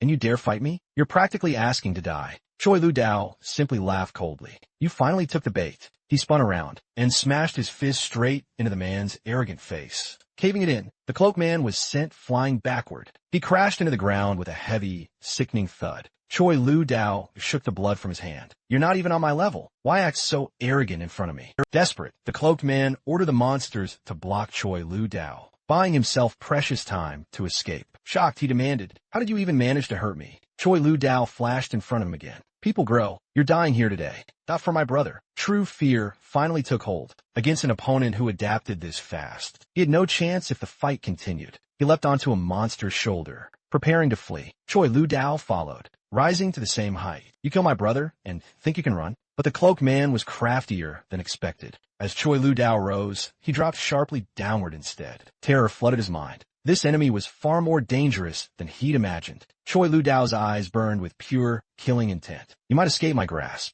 but let's see how you dodge this." He slammed a fist downward, unleashing a colossal surge of energy. This time, he wielded true abyssal power. "Today you die." The blow utterly shattered the monster's body. To his shock, the fragments began to reconnect. But Choi Lu Dao wouldn't allow it. He plunged both hands into the torn wounds, then ripped the abyssal power straight out. The monster stared at him, consumed by terror. How did you do this?" Stripped of abyssal power, its body ignited and burned away. Choi Lu Dao dropped down, relentless, and continued the chase. "You're not escaping today." Driven into a corner, desperate, the cloaked man unleashed his ultimate move, Shadow Convergence. Instantly, abyssal power was siphoned from every surrounding monster and drawn into him. A terrifying aura erupted from his body. He hurled half of that raw power toward Choi Lu Dao. The impact was so fierce, it forced Choi Lu Dao to squint. In that split second, Choi Lu Dao thought he saw a figure flash past his eyes. Seconds later, everything went quiet again, and the cloaked man was gone. Without a trace, Choi Lu Dao stood there in disbelief. Had that terrifying ability been used just to escape? He tore off his shredded clothes and tossed them aside. The clothes were ruined, utterly destroyed, but his parents' photos were still intact. Opening the vehicle, he saw the soldier's lifeless body. The effects of necromancy had clearly ended. Choi Lu Dao removed the pendant from the soldier's neck. He then dug a grave and reverently buried the soldier there. This death weighed heavily on him. It was because of him. At the very least, he would bring something back in the soldier's stead. Thinking of the cloaked man, who looked exactly like him, anger surged again. This was far from over. After absorbing so many shadows, the man could strike at any time, especially his chilling words about watching the people Choi Lu Dao cared about die. Those words wouldn't leave his mind. He needed to reach the shelter as fast as humanly possible. He couldn't let the enemy arrive first. With a powerful push, Choi Lu Dao left the ruins behind. His body shot forward like lightning, a blur, heading straight for shelter number 6. Little did he know, everything that had just unfolded had been fully captured by a surviving drone on the ground. Just 15 minutes later, Park Soo-jin arrived at the scene and immediately ordered a full sweep of the entire area. Nothing, absolutely nothing, was to be overlooked. After meticulously reviewing the drone footage, one soldier visibly paled in utter shock. The footage revealed that every single monster in the area had been completely eliminated. Even Park Soo-jin, an S-rank hunter herself, felt a chilling dread creep down her spine. She promptly ordered her team to analyze all the drone data and compile a comprehensive report immediately. The battlefield was absolutely littered with signs of intense, brutal combat. The mysterious hunter Lee Han-jun had mentioned had not only miraculously survived the bombardment, but he had single-handedly wiped out the entire monster nest. Even S-rank hunters might not be capable of such a feat. Just then, her team made yet another astonishing discovery. A drone on the ground, completely and utterly intact. The storage unit is in perfect condition. We can extract all the data right now, a soldier reported. A mere minute later, Park Soo-jong was intently watching the footage. She reviewed every single second, missing absolutely nothing. She saw the soldier who had sent the urgent warning, and right beside him, a white-haired man. That had to be the mysterious hunter. Meanwhile, back on the ground, other soldiers were busy collecting the monster's drops. Soon enough, one of them stumbled upon an item glowing with an ethereal purple light, accompanied by some basic data. It was a white vial labeled a special energy potion, capable of permanently enhancing the user's power. Nearby lay a white sword, categorized as an unidentified ancient weapon. Most intriguing of all was a gleaming golden box. Its information simply couldn't be read at all. As the soldier greedily reached for the items, someone behind him casually asked, "Find anything?" Startled, he hurriedly hugged the items to his chest and claimed he hadn't found a single thing. Before he could react, a figure suddenly dropped down from above, letting out a low, eerie laugh. The soldier froze stiff with fear, worried his greedy actions had been exposed. The newcomer glanced at the golden box, then smirked. If I'm not mistaken, this dropped from Strike Leader, an item with unreadable data, which means it's incredibly rare. The man's lips curved into a faint smile. Keeping items obtained by a unit for yourself. That is a crime. You know what that means, right? The soldier's heart instantly plummeted. So he was really going to report him. If that happened, he was utterly finished, left with no other choice. But the soldier gritted his teeth and proposed a split. If you report me, you won't get any of these items either. The man seemed quite pleased with the offer, and immediately set his sights on a golden box. The soldier shook his head. Impossible. That box clearly has a chance to drop a legendary item. There's no way I'm just handing it over. The man grabbed his shoulder, his voice turning cold. You don't have a choice. I pick first, or I report you right now. Filled with burning resentment, the soldier could only comply, and hand over the golden box. The moment the man held it, a sinister smile spread across his face. At last, the puppet relic. Meanwhile, after a grueling sprint, Choi Ludao finally arrived at shelter number 6. He scanned the area carefully. There were no signs of recent monster attacks. The defenses were incredibly tight, with heavy weapons deployed in the rear. The people coming and going all seemed normal, confirming his suspicion that true powerhouses were guarding the shelter. He moved toward the entrance, preparing to enter. As he walked, his thoughts returned to the cloaked man from earlier. He hadn't sensed even the slightest trace of his presence. In fact, he hadn't sensed any powerful aura at all. Yet, without someone protecting this place, it would have been destroyed long ago. Just then, a man wearing a straw hat appeared directly in front of him. Choi Ludao paused, puzzled. Did this guy not watch where he was going? But it quickly became clear. The man had come specifically for him. Your blood is unusually dense. You're from outside, aren't you? Choi Ludao replied calmly, yeah. What do you want? I'm a bit tied up. The man simply burst into loud laughter. Well then, how about we strike a deal? He produced a hefty stack of cash. I want to purchase some intel, specifically about the outside world, from you. Choi Ludao nodded. That's fine by me. If I know it, I'll definitely tell you. Just as the man's face lit up, Choi Ludao quickly interjected, but first, I have a question. You're calling me, sir, so respectfully. You just claim to be a monk. That makes you a fraud. The man froze for a moment. Then he roared with laughter. Sharp eye, this whole getup is just a hobby. Choi Ludao then gestured to his eyes. And covering your eyes? Is that also a hobby? The man's face briefly flickered with panic. What a truly bothersome guy. He mused. He removed the cloth over his eyes, only to reveal them tightly shut, claiming he was afflicted by an eye condition and couldn't open them at all. However, that flimsy excuse didn't fool Choi Ludao. He distinctly sensed a terrifying power lurking deep within those eyes. This man was infinitely more dangerous than he appeared. He clearly had his reasons for concealing his strength. This very shelter truly was hiding a wolf in sheep's clothing. Choi Ludao wisely didn't pursue it further, and instead asked what intel the man desired. And now, it was the man's turn to pose his questions. He had been stuck inside the city for a long time, and wanted updates on the outside world. More specifically, the armed troops gathering near the city walls. It was unmistakably a state of readiness. He was absolutely certain that ordinary civilians hadn't noticed any of it, but the explosions from outside had certainly caught his attention,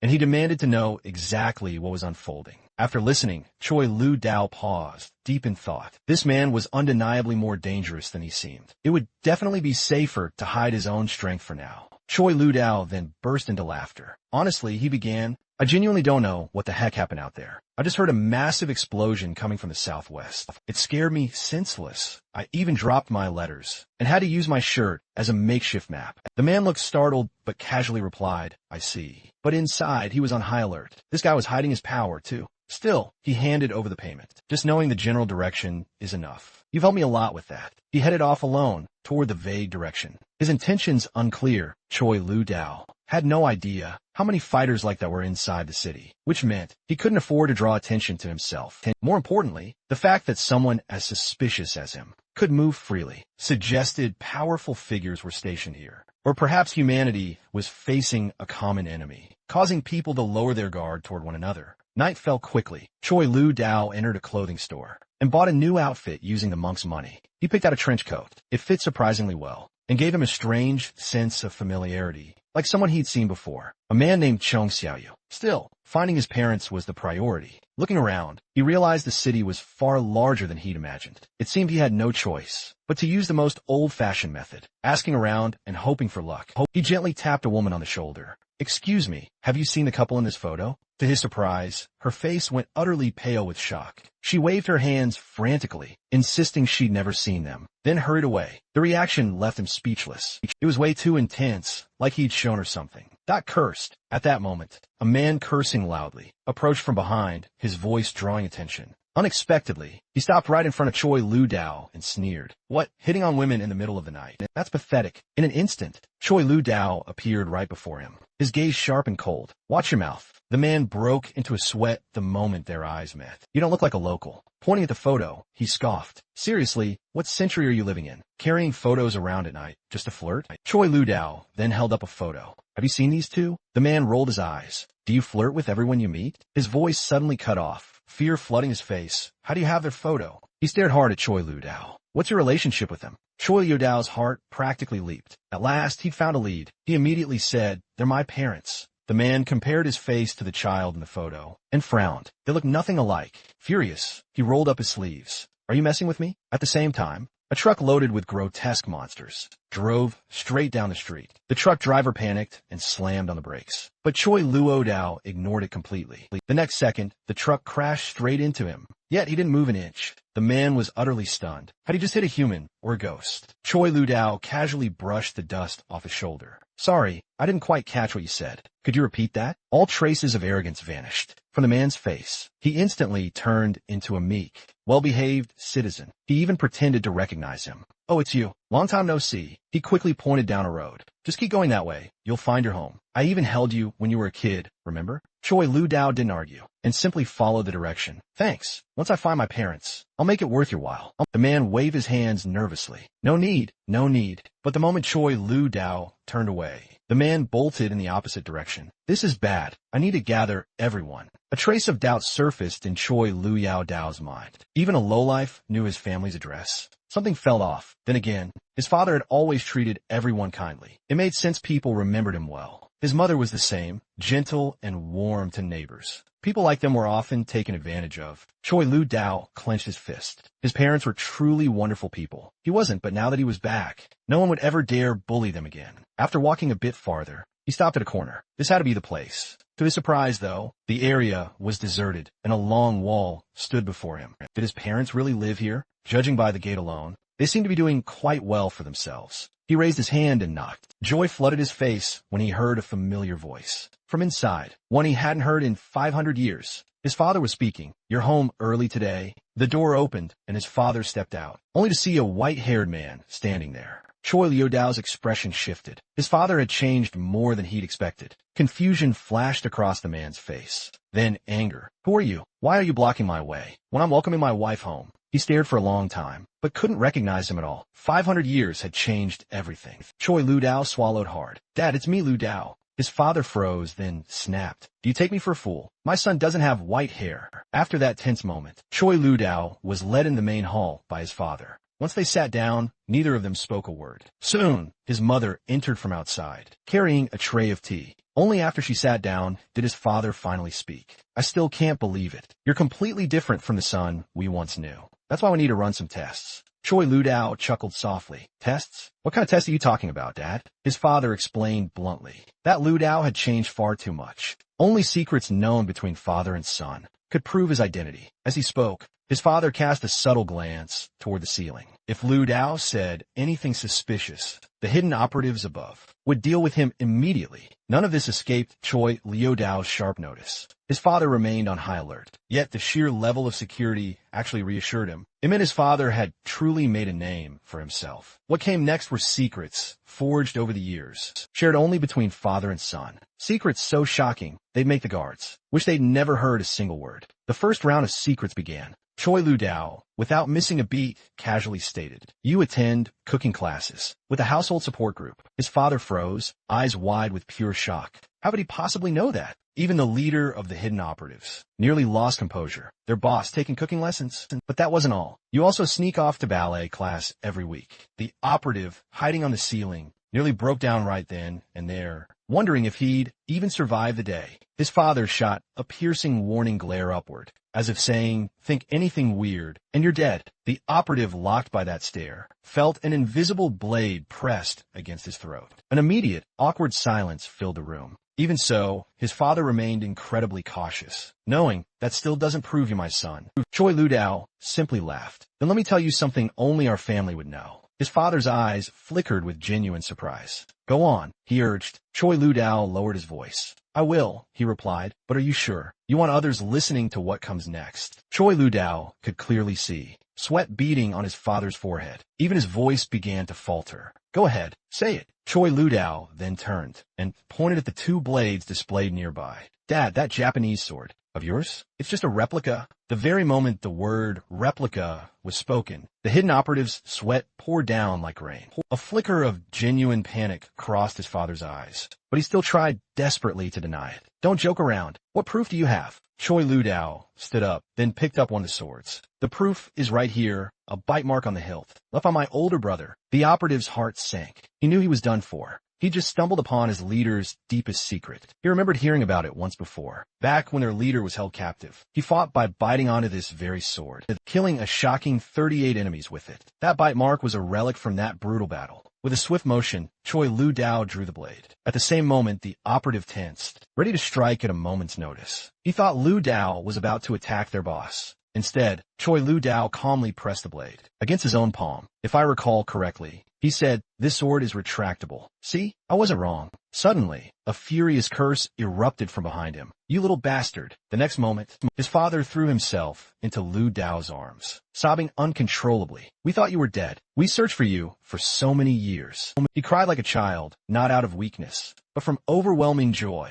Their son had finally come home. Ever since Ludao disappeared, his parents had never stopped looking for him. His father searched every landmark, chased every lead, and somehow rose to the top without even realizing it. And now, this powerful leader was crying messily, even snapping, "Get that guy down from the ceiling." The operative was utterly shaken. He had never seen a boss like this before. The man once hailed as a war god. Crying, memories flooded his mind. He realized he hadn't seen his boss shed a single tear in years. No one would believe this scene, even if he told them. Suddenly, a chilling sense of dread washed over him, sweat pouring down his face. This place felt more terrifying than hell itself. He just wanted to escape and pray they wouldn't silence him forever. Without warning, a hand burst through the ceiling and grabbed his leg. Choi Ludao looked up at him with a gentle, yet dangerous smile. Don't rush. My dad wants a word. Do us a favor and come down soon. All four of them were seated at the table. His father stared at the operative and spoke calmly. Out of all my men, you have the loosest mouth. You know what needs to be done. And just like that, Choi Ludao coolly picked up right where his father left off. If you leak this information, he stated flatly, you'll bear the consequences yourself. Father and son spoke almost in perfect sync. The head of the Shadow Division was practically shaking out of his boots. He swore he wouldn't utter a single word, begging them to spare his life. At this point, even a blind man could tell. These two men looked like they were carved from the exact same mold. If they weren't father and son, what else could they possibly be? Compared to the chilling threats from the father and son, the mother's voice sounded like an angel, descending softly beside his ear. All right, you two have had your fun. Stop threatening him, she chided. The Shadow Division leader was deeply moved. It really did seem like the madam was the only truly gentle soul in this family. But even as she smiled, there was a chilling glint in her eyes. One that screamed, you mustn't say a single word. Otherwise, even I won't be able to save your life. He nodded frantically, vowing to forget everything. The moment he stepped outside, as if none of this had ever happened. The father shot the mother an annoyed look.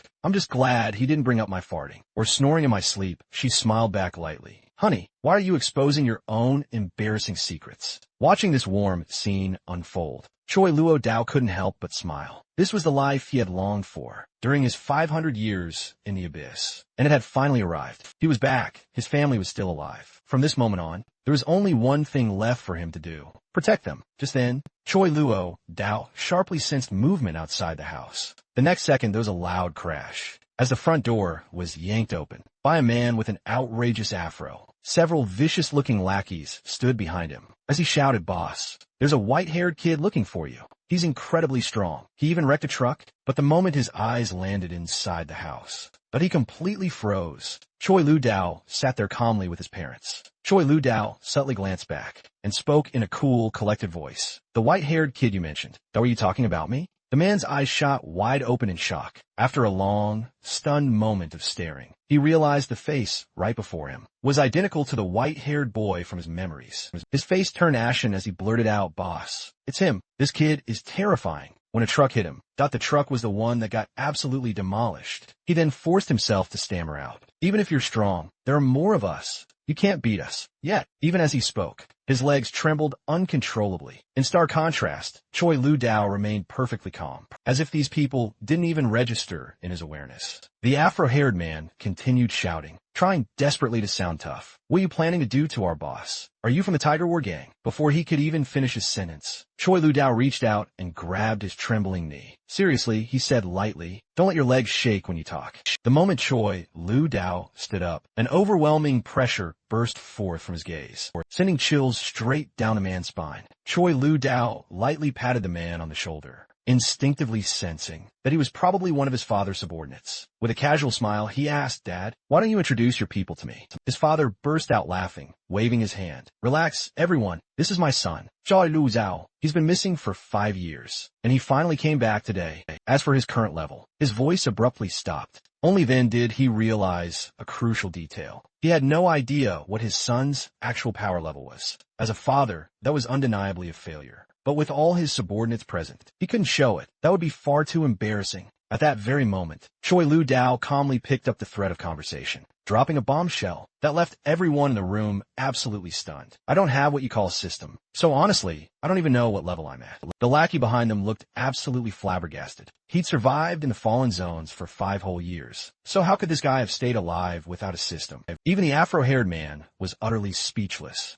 If you don't have a system, then no matter how much you train, you shouldn't be able to break past level 10. Choi Lu Dao chuckled softly. "I don't know what abilities your system gives you, but tell me, can level 10 really withstand getting hit head-on by a truck? That doesn't sound very realistic." The spear-wielding man behind Afro whispered, "Didn't you just say he was strong? How is he some newbie without a system?" The afro-haired man felt incredibly awkward, and "Maybe I was mistaken," he said out loud. But deep down, he knew Choi Lu Dao was anything but ordinary. What truly puzzled him was why someone like that didn't have a system at all, having just returned from the abyss. And knowing nothing about this so-called system, Choi Lu Dao asked the afro-haired man to use his system to check his level. The request completely froze the man's expression. After a moment, he explained, "You might not know this yet. If you don't have a system, you won't have any basic information displayed. Even with a system, you can only see a monster's level and related data. You can't see other people's levels. Unless you have a reconnaissance skill, you simply can't view anyone else's information. And that kind of skill is extremely rare."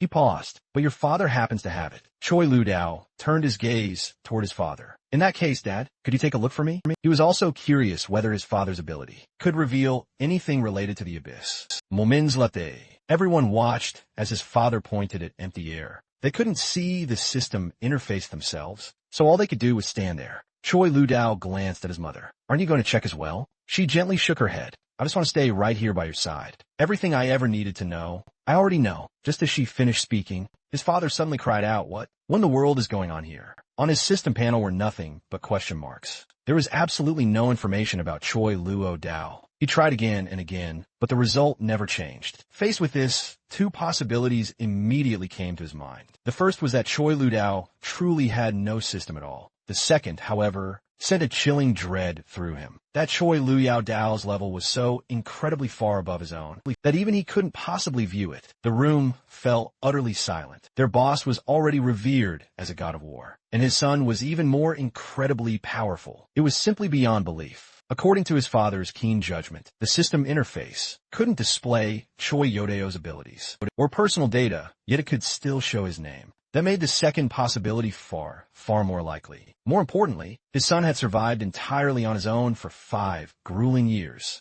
If he were truly just a rookie, he would have died long ago and never made it back here alive. To his father, that meant only one thing. Choi Yodeo's level had to be unimaginably higher than his own. When his father dared to ask what he had endured during those long years, fragments of excruciatingly painful memories flashed vividly through Choi Lu Yao Dao's mind, and his expression instantly darkened. Sensing the dramatic change, his mother quickly stepped in. "You truly don't know when to quit. He's back safely now. Isn't that something we should be celebrating? Deep in her heart, she had always believed her son was strong enough to overcome any hardship that came his way. She knew all too well that he must have endured countless grueling trials to return. Being able to see him standing there unharmed was already more than enough. Hearing her loving words, Choi Lee-dao's eyes grew moist. For 500 long years, he had missed his mother more than anything. Horrific scenes from the abyss flashed through his mind. Yet, after everything he had endured, this reunion alone made every struggle worthwhile. His tears finally spilled over, completely beyond his control. He softly reassured his mother, telling her not to worry from now on. He wouldn't run off anymore. He would stay by their side, and he would protect them with all his strength. His mother was already sobbing uncontrollably, tears pouring down like a waterfall. Witnessing this, his father's eyes reddened too. He then waved his hand and shooed all his subordinates out. "All of you, get out of here. Don't get in the way of a mother and son reuniting." He gave strict orders that no one was to disturb them today, no matter what happened that evening. He planned to cook a proper feast to welcome his son home. After everyone left, only Choi Lu-dao and his mother remained in the room, quietly talking together. Suddenly, something occurred to him. "Mom, why haven't I seen my brother? I didn't see him when I came in." A faint sense of unease rose in his chest. His mother told him not to overthink it. "Your brother is alive and well. He's just been serving in the military and doesn't come home much. Now that you're back, should I call him and have him come home for dinner?" Looking at his brother on the phone screen, Choi Lu-dao felt a surge of complicated emotions. According to his mother, his brother had been fighting on the front lines all these years, almost as if he were seeking revenge on Choi Yodao's behalf. It had been a long time since he last saw him. Choi Yodao's older brother had always stood in front of him, protecting him from childhood to now. He had never once been bullied when his brother was around. After talking with his mother for a long while, Choi Lu-dao finally voiced the question that had been bothering him. "Mom, do you and Dad hold a very high status here?" His mother nodded calmly. Her presence here was anything but ordinary. She had unlocked the complete inheritance of a priest, and that was precisely why everyone was eager to follow her instructions. On top of all that, she was a healer blessed with multiple restorative abilities, capable of providing powerful battlefield support. But most importantly, she also possessed the uncanny gift of prophecy. Hearing this, Choi Lu-dao looked genuinely stunned. "If you're truly a priest, then can you tell me what's wrong with me?" His mother gently shook her head, explaining that she couldn't quite see through it. She didn't have a corresponding inner ability. Choi Lu-dao pressed on, insistently. "Then how did you know I would come back? You even left clothes and a letter for me in my room." She reached out and gently caressed his face, laughing. "Oh, you silly boy. Didn't I just tell you I have the power of prophecy? I saw a future where you returned." She burst into hearty laughter. "I told your father ages ago that you would come back. He refused to believe it, of course, running around searching for you day and night, and ended up becoming the boss of this place instead." Her expression soon turned quite serious. A prophet cannot prophesize about themselves, or they will suffer severe backlash. Moreover, prophetic abilities come with many restrictions and can only be used again once specific conditions are met. At the very same moment, a group of uninvited guests arrived outside the house. The man in the lead bore a long, grim scar across his face. Seeing them, Choi Yodao's father stepped forward, flanked by his subordinates, greeting him warmly. "Welcome back, my old friend." The man was none other than Han Tai-shan, vice president of the United Guild. Noticing his grim expression, his father frowned. "What's with that face? Did something happen?" He leaned in closer, asking in a low voice, "What exactly is going on?" "I had people quietly look into a few things." "What did they find?" Han Tai-shan replied in a deep voice. "Just as you suspected, the Tiger Roar Guild does have connections to the military's boss. Shouldn't we finally make our move? As per usual, we delivered the monster corpses to the military." He continued, however, that guy with the notebook, he deliberately nitpicked every single detail, claiming the damage was simply too extensive and that they simply couldn't accept them. They always managed to conjure up excuses, only giving us a measly fraction of the points, while reporting the full amount to their higher-ups. After checking everything closely, all of the unfair treatment traced back to Tiger Roar. Hearing this, his father finally grasped the truth. "So that's how it is. This lines up with my suspicions. If even Tiger Roar, supposedly a neutral party, was pulling these kinds of tricks behind the scenes, then the situation had become truly perilous. Still, they couldn't just sit back and do nothing and allow themselves to be trampled underfoot. That would affect the entire town's future." His father, however, didn't appear overly concerned. To him, the worst-case scenario was simply a good fight. What truly mattered right now was taking his brothers out for a meal first. In the next instant, his father spread his palm,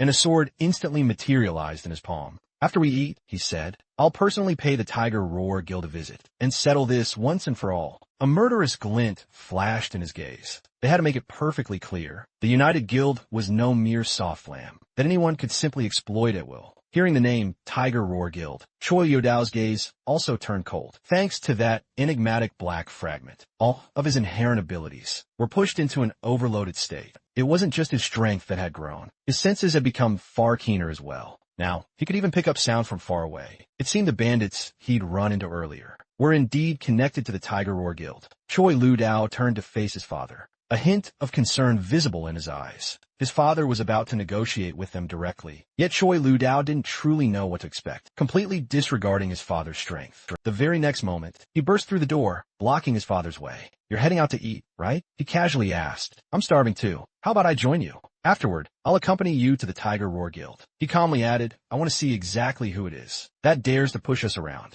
The entire room fell silent. Everyone present sensed this could be the exact moment when the young man's true power would finally be unleashed. Han Tai-shan, standing nearby, was filled with doubt. The white-haired youth before him exuded an oppressive presence. Yet Han Tai-shan had never seen him in the city. His father quickly stepped in to explain. This is my son, Choi Lu Dao. He went missing 5 years ago. Unfortunately, he never awakened a system. Han Tai-shan was utterly stunned. Surviving outside for 5 years without a system, how could he possibly manage that? He exchanged a scrutinizing glance with Choi Lu Dao. To him, the logic was simple. No system meant an ordinary person. Someone without a system wouldn't last more than 3 days outside. Even with elite physical traits and top-tier survival skills, survival would only be barely possible. But once things escalated into real combat, lacking any professional abilities would turn such a person into nothing more than a burden. Han Tai-shan kept those thoughts to himself and instead burst into laughter.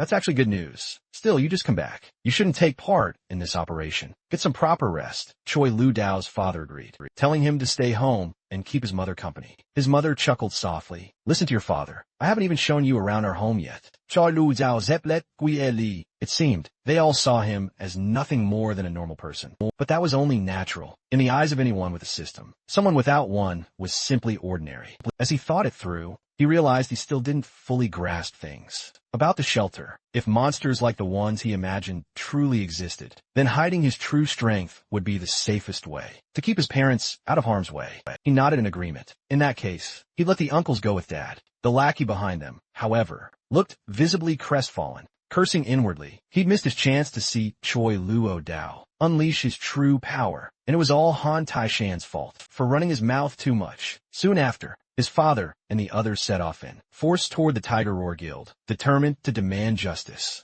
Watching their figures fade into the distance, Choi Lu Dao still felt a sense of unease. He had only just returned home, and the last thing he wanted was for his father to be put in harm's way. His mother reassured him, don't worry. Your father is very strong. Not letting you go this time is for your own good. Just stay home and relax. In truth, Choi Lu Dao felt the same way. After finally being reunited, neither of them wanted the other to face danger again. She gently ruffled his hair. Trust me, your father really is strong. Every month, I use my foresight to check on his safety. Each time, I can see him clearly for the entire month ahead. So there's nothing to worry about. Choi Luo Dao raised a hand to stop her. I'm not a kid anymore. You're making me embarrassed. Then he added, Tiger Roar is already tied to the military. That just means Dad will clash with them more and more from now on. Turning to his mother, he then asked, what's the overall situation in the shelter right now? Why is our relationship with Tiger Roar so bad? His mother explained that after Judgment Day, a hunter guild formed by awakened individuals joined forces with the military to manage the shelters. His father later founded the United Guild,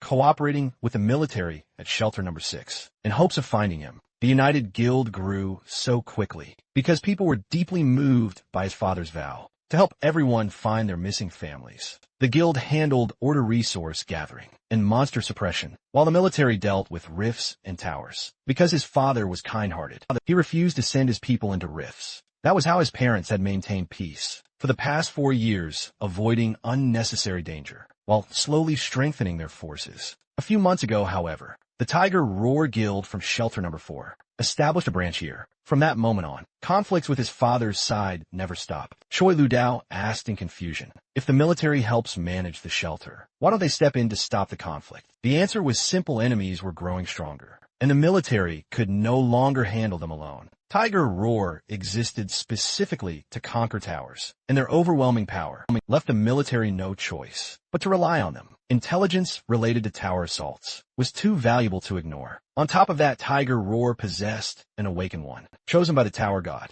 That Awakened One was named Ezra, the one chosen by the Tower God. He was Tiger Roar's true trump card, terrifyingly powerful. Hearing the words Tower God, Choi Lu Dao frowned. It was the first time he had heard that a godlike being existed within the towers. The Tower God was the ruler of the towers. To humanity, its power was nearly divine. Passing its trial allowed one to become an Ezra and receive power bestowed by a god. Outside the towers, they were called messengers of the gods. Inside, they became guardians. Tiger Roar now possessed many Ezras, with a desolate power each one carried. They swiftly absorbed all neighboring guilds. His father's guild was beloved by the locals, yet had never conquered a single tower. They were the only guild in the alliance, struggling on without Ezra by their side. The situation felt dire for Choi Lu Dao, yet something still felt off. If people truly loved the United Guild, why did its whole style resemble an underworld organization? His mother laughed softly. Oh, that's just a little personal quirk of mine. Only then did Choi Lu Dao truly realize it. His mother actually admired old-school gangster culture. That very influence had quietly shaped the guild. She waved it off. What does it matter? As long as everyone's happy, that's enough for me. His mother nudged Choi Lu Dao in the back, telling him to take a shower and get some proper rest. Anything else could wait until tomorrow. If you need help scrubbing your back, just call me, she added. But there was no way he could bring himself to ask for that after she left. Choi Lu Dao stood alone in the room, his mind unable to settle. He quietly activated his perception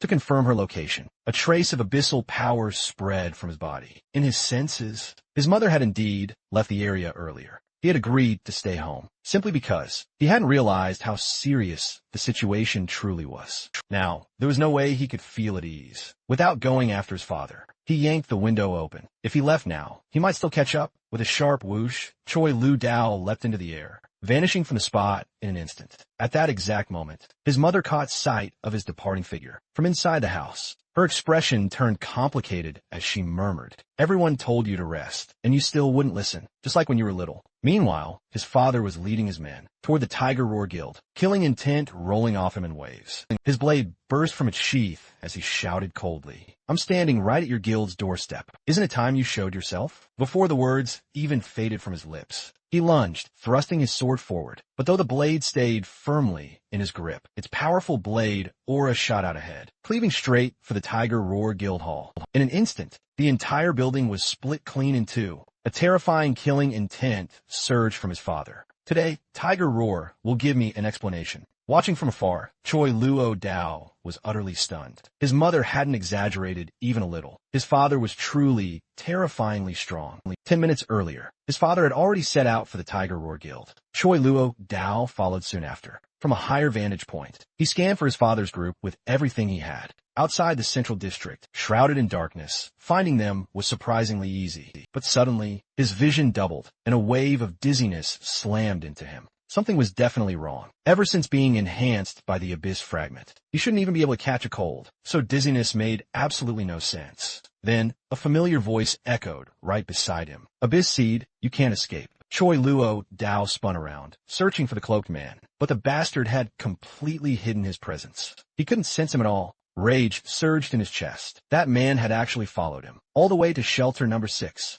Just as his anger peaked, an even stronger wave of vertigo washed over him. The voice sounded again, "I won't let you run. Abyss Seed, your soul has already been locked onto. Anything I've marked can never hide from my sight." The next moment, Choi Luo Dao realized there was a head right beside his shoulder. In the next instant, Choi Luo Dao threw a punch, shattering the cloaked man's head, but there was no impact at all. His fist passed straight through it. This clearly wasn't the man's true body. The cloaked man burst into mocking laughter. "Your soul has already been marked. There's no way you'll ever escape my grasp." When Choi Luo Dao examined the head more closely, he realized it resembled a code-based projection, relentlessly repeating the same exact lines, complete with that infuriating, smug expression. His sudden movement instantly drew nearby eyes. "Hey, what are you doing up there so late? Are you trying to jump?" Several blinding flashlights pierced through the darkness, aimed directly at him, the intense glare making him instinctively squint. In a flash, Choi Lu-dao leaped away,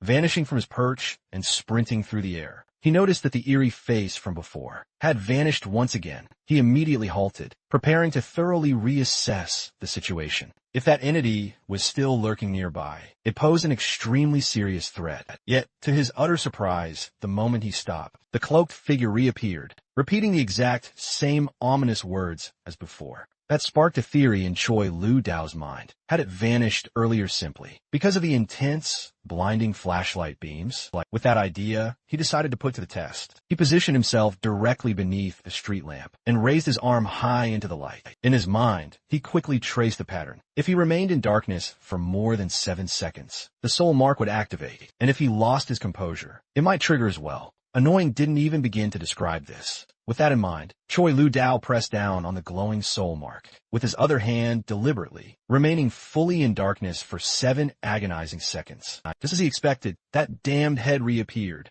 This time, however, his expression mirrored its perfectly, and he even repeated its words in the exact same menacing tone. "Your soul has been marked by me. You won't escape Abyss Seed." A nearby passerby witnessed the bizarre scene and immediately cursed him out, thinking him a cringe-inducing teen. Clearly, the haunting face was visible only to him. The moment he stepped back into the light, a piercing noise screamed through his mind. But before long, the mark began to fade away. At the same time, the disgusting head completely vanished. There was no doubt about it. The mark had been planted on him long, long ago. The reason nothing happened to him while he was home was likely because sunlight and indoor lighting kept it suppressed. The logic checked out, but also made the situation far more troublesome. How was he supposed to deal with that face? The cloaked man had placed the soul mark on him for one reason only: to track his location at any time, which meant an ambush could strike at any moment. Choi Lu-dao couldn't afford to relax, not against an enemy this dangerous. His top priority now was finding his father. As for that punchable face, he'd ignore it for as long as he possibly could. Whenever light touched his body, the face disappeared. His theory was sound. Under illumination, it simply couldn't manifest. If his mother was right and the United Guild had already lost its value to the military, then his father was likely in mortal danger.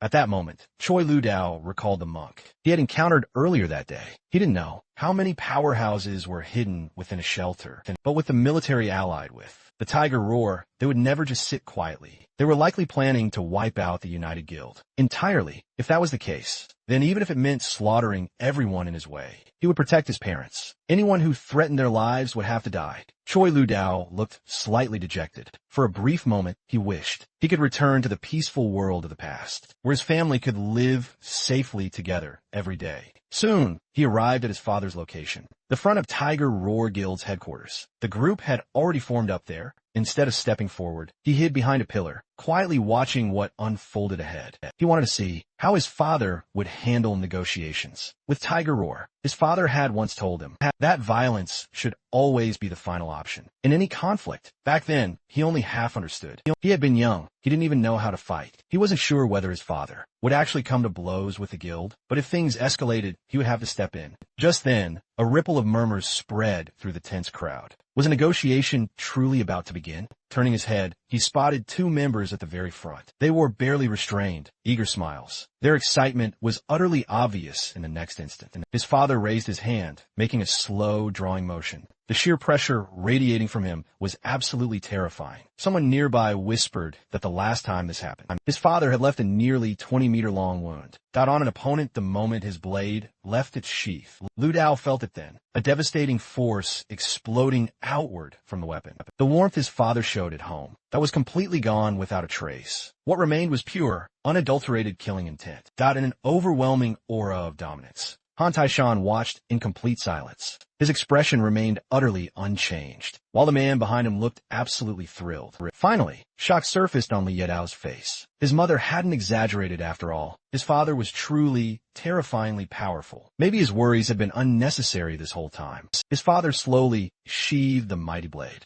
And the entire guild building split diagonally in two. At that exact moment, his father spoke slowly. His voice was cold, sharp, and cutting. "It's been a long time since I last truly moved. Did you really think we were already dead? You even dared to bully our people so openly?" That raw show of force immediately drew thunderous cheers from his subordinates. Choi Lu-dao lightly tapped one of his father's men and asked quietly, "Is the boss always this aggressive? Always this ready for a fight?" The man looked at him with pure, unwavering admiration. "You don't know? The boss is famous for one thing. He's always the first one charging headfirst into a fight." Lu-dao was genuinely surprised and blurted out, "Didn't he always say violence should be the absolute last resort?" The man nodded. The boss had indeed said that before, but that was his old belief a long time ago. Back then, he continued, he still trusted the military to handle things properly. Now, that trust was completely gone after everything that happened. After that, things became almost cruelly ironic. Every single time their people entered a military control zone, small clashes would inevitably break out. The constant, relentless friction eventually changed everything. The boss's mindset. Fists became the fastest solution. If you couldn't win a fight, then talking was meaningless anyway. Beat them first, then talk. That was the boss's new philosophy, and a rule they all followed. Hearing this, Lu-dao couldn't help but feel conflicted. From his perspective, his father still seemed somewhat reckless. For what he had observed earlier weren't true powerhouses, supposed to avoid unnecessary trouble. Watching his father's back, he began to question himself. Had he misunderstood his father all along? Or did possessing that level of power really grant the freedom to act without restraint? Perhaps he'd been deceived by the monk's outward calm. Maybe that man also wielded terrifying strength, enough to dominate wherever he went. It seemed Lu-dao still didn't fully understand this world. Meanwhile, atop another building, a figure quietly appeared. He stared down at the scene below, where several helicopters were processing a monster's corpse. The monk slowly removed his blindfold. A green glow flashed across his eyes. His keen eye was now active. What he saw was a torn-apart level 90 boss. Yet, there were no burn marks or damage from heavy weapons. This was the very monster Lu-dao had killed earlier that day.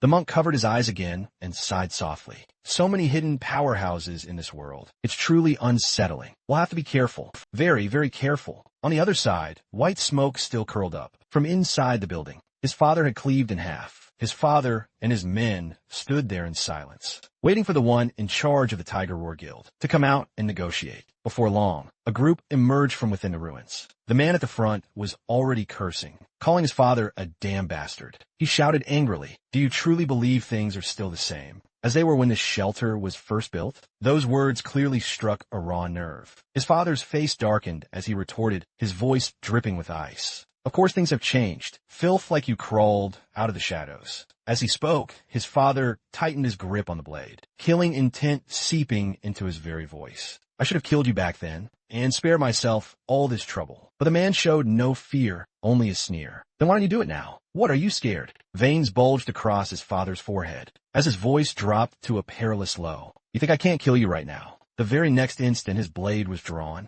Brilliant arcs of lightning danced wildly along the steel. The sight made Park Tae-han shudder. He was terrified that the next strike would end his life on the spot. Panic churned inside him. "I'll push him far enough. So why aren't they coming out yet? Is this still not enough?" Gritting his teeth, Park Tae-han hurled another insult. "You coward, who doesn't even dare swing your sword properly. Go on, cut me down if you can. Let's see if you've got the guts." His voice rose to a shrill pitch. "A weakling like you isn't even fit to carry the Tiger Roar gilded shoes." In the very next moment, his father finally snapped and charged forward, blade in hand. At the same time, Park Tae-han instantly deployed his shield and invoked divine power, forcibly blocking the strike. In that instant, the shadowed man and Park Tae-han shared the exact same thought. "You finally took the bait." A man stepped out from behind them. No one moved. He was a level 63 assassin, his voice filled with fury. "You got some nerve, starting a fight inside the shelter." The Union Guild members were stunned. This was military personnel. Why were they here? Had the military decided to side with the Tiger Roar Guild? Choi Lu-dao's eyes swept over the level 63 assassin, and instantly he knew this man was clearly backing Tiger Roar. None of this was mere coincidence. He then shifted his gaze to the floors above, sensing numerous hidden presences lurking. "This is bad. My father is clearly at a disadvantage." The assassin's sudden appearance was no coincidence. The trap had been meticulously laid long before his father even arrived. The fight was forcibly brought to a halt, but the tense standoff only grew heavier. His father knew it too. Deep down, they had walked straight into a blatant setup. What he hadn't anticipated, however, was the military so openly abandoning the Union Guild. The assassin's lips curved into a smile. According to the Temporary Shelter Safety Act, Article 15,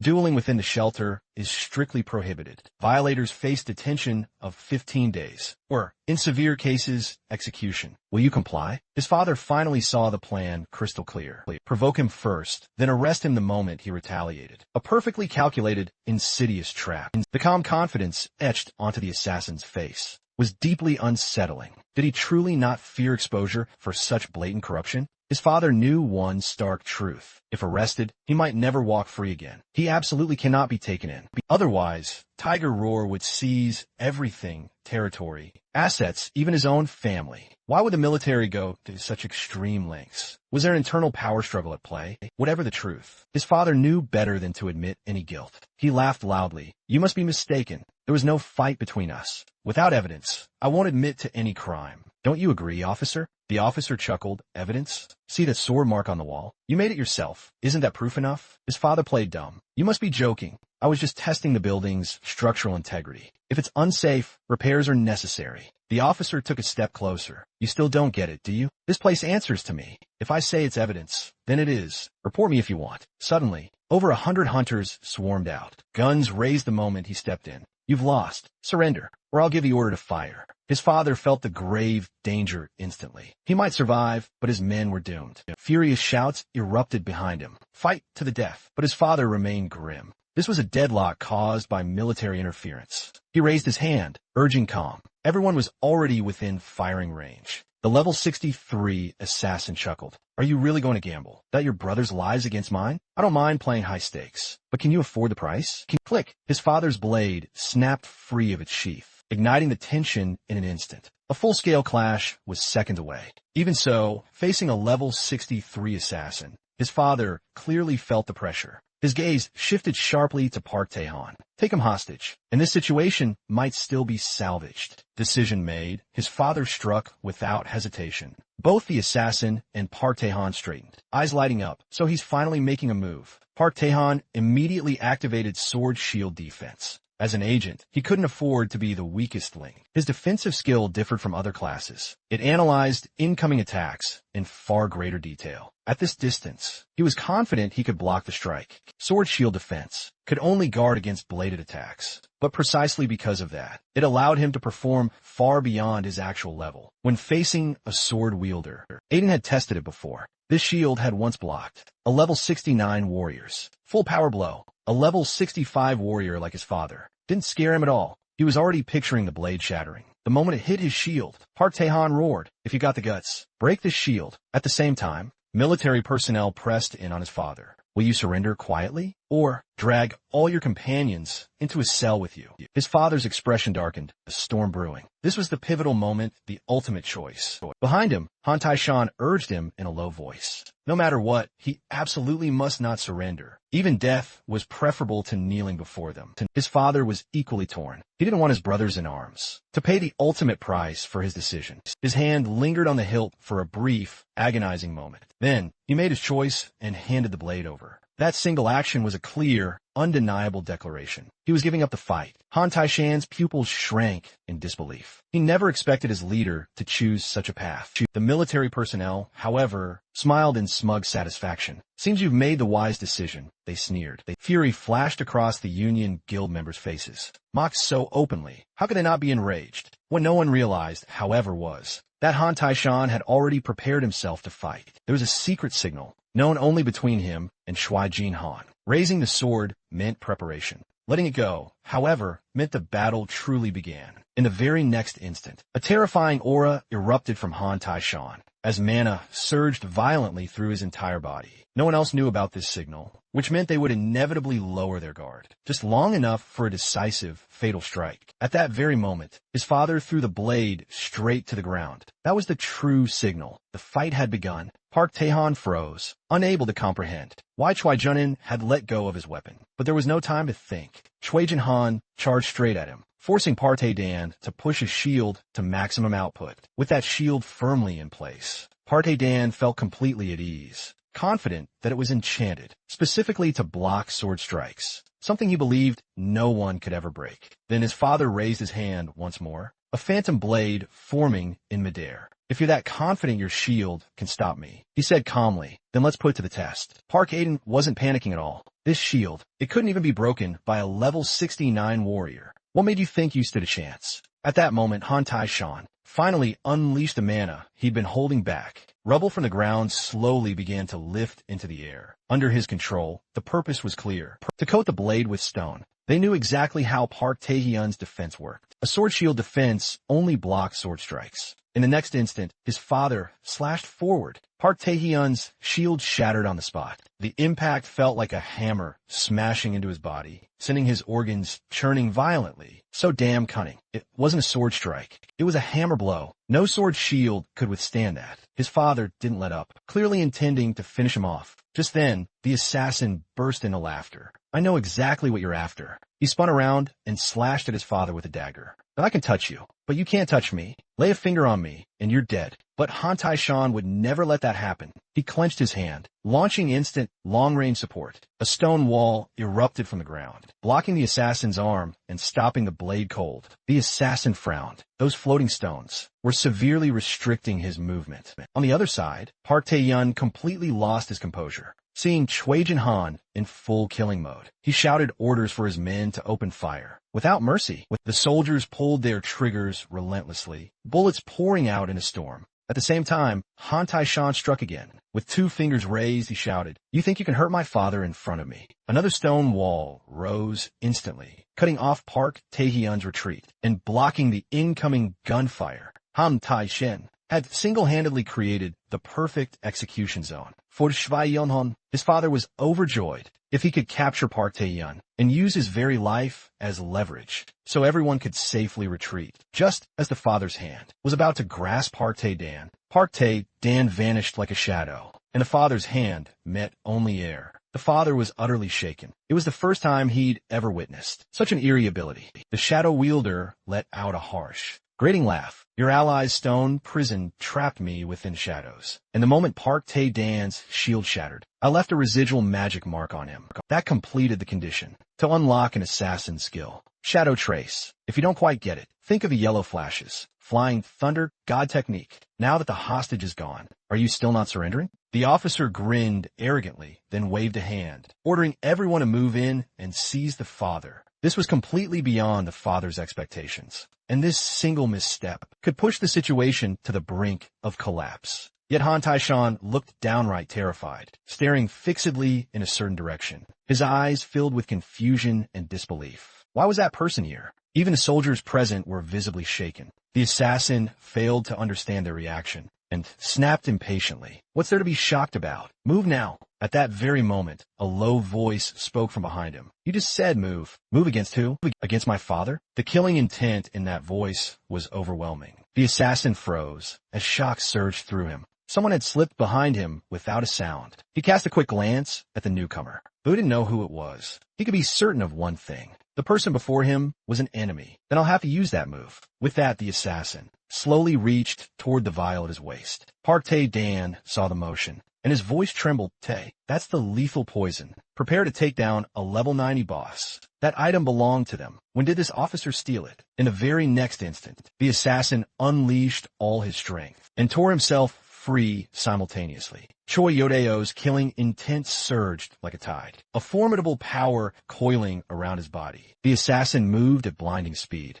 hurling 3 daggers at Choi Lued out. The instant he turned, each aimed straight for a vital point. Seeing this, the father's expression drastically changed. As he shouted, "Lu Dao, get out of here now." At that moment, Park Tae-hyun was cursing the officer endlessly. In the depths of his mind, the man's actions could drag everyone down with him, because no one present could withstand the poison's deadly corrosion, not even himself. Soon, the toxic fumes began spreading rapidly through the air. In the blink of an eye, 4 or 5 soldiers succumbed to the poison, collapsing to the ground. Though Park Tae-hyun never wanted things to escalate this far, at least the poison could eliminate the allies of shelter. Number 6. He had to escape this toxic zone immediately. However, just as that thought crossed his mind, a massive hand reached out and lunged toward them. The two figures trying to flee were yanked back, instantly seized like helpless chicks, and rendered completely immobile. A storm of pure shock erupted in Park Taten's mind. Why can he still move? That poison is lethal enough to kill a level 90 boss. Even the assassin officer showed pure terror. For someone to move freely under such poison, there was only one terrifying explanation. A monster, one that even level 90 poison could not kill, held tightly in Choi Lu Yao Dao's grasp. Both men shared the same terrifying realization. They had provoked someone they never, ever should have crossed. Every attack the assassin had just launched at Choi Lu Dao was now clenched between his teeth. With a casual motion, he spat. The shattered dagger hilts clattered to the ground. Choi Lu Dao found it almost laughable. The assassin truly believed that such pathetic attacks could kill him. Like pure fantasy, he spoke coldly. He ordered both men to freeze. Move again, and I'll send you straight to hell. Today is your end.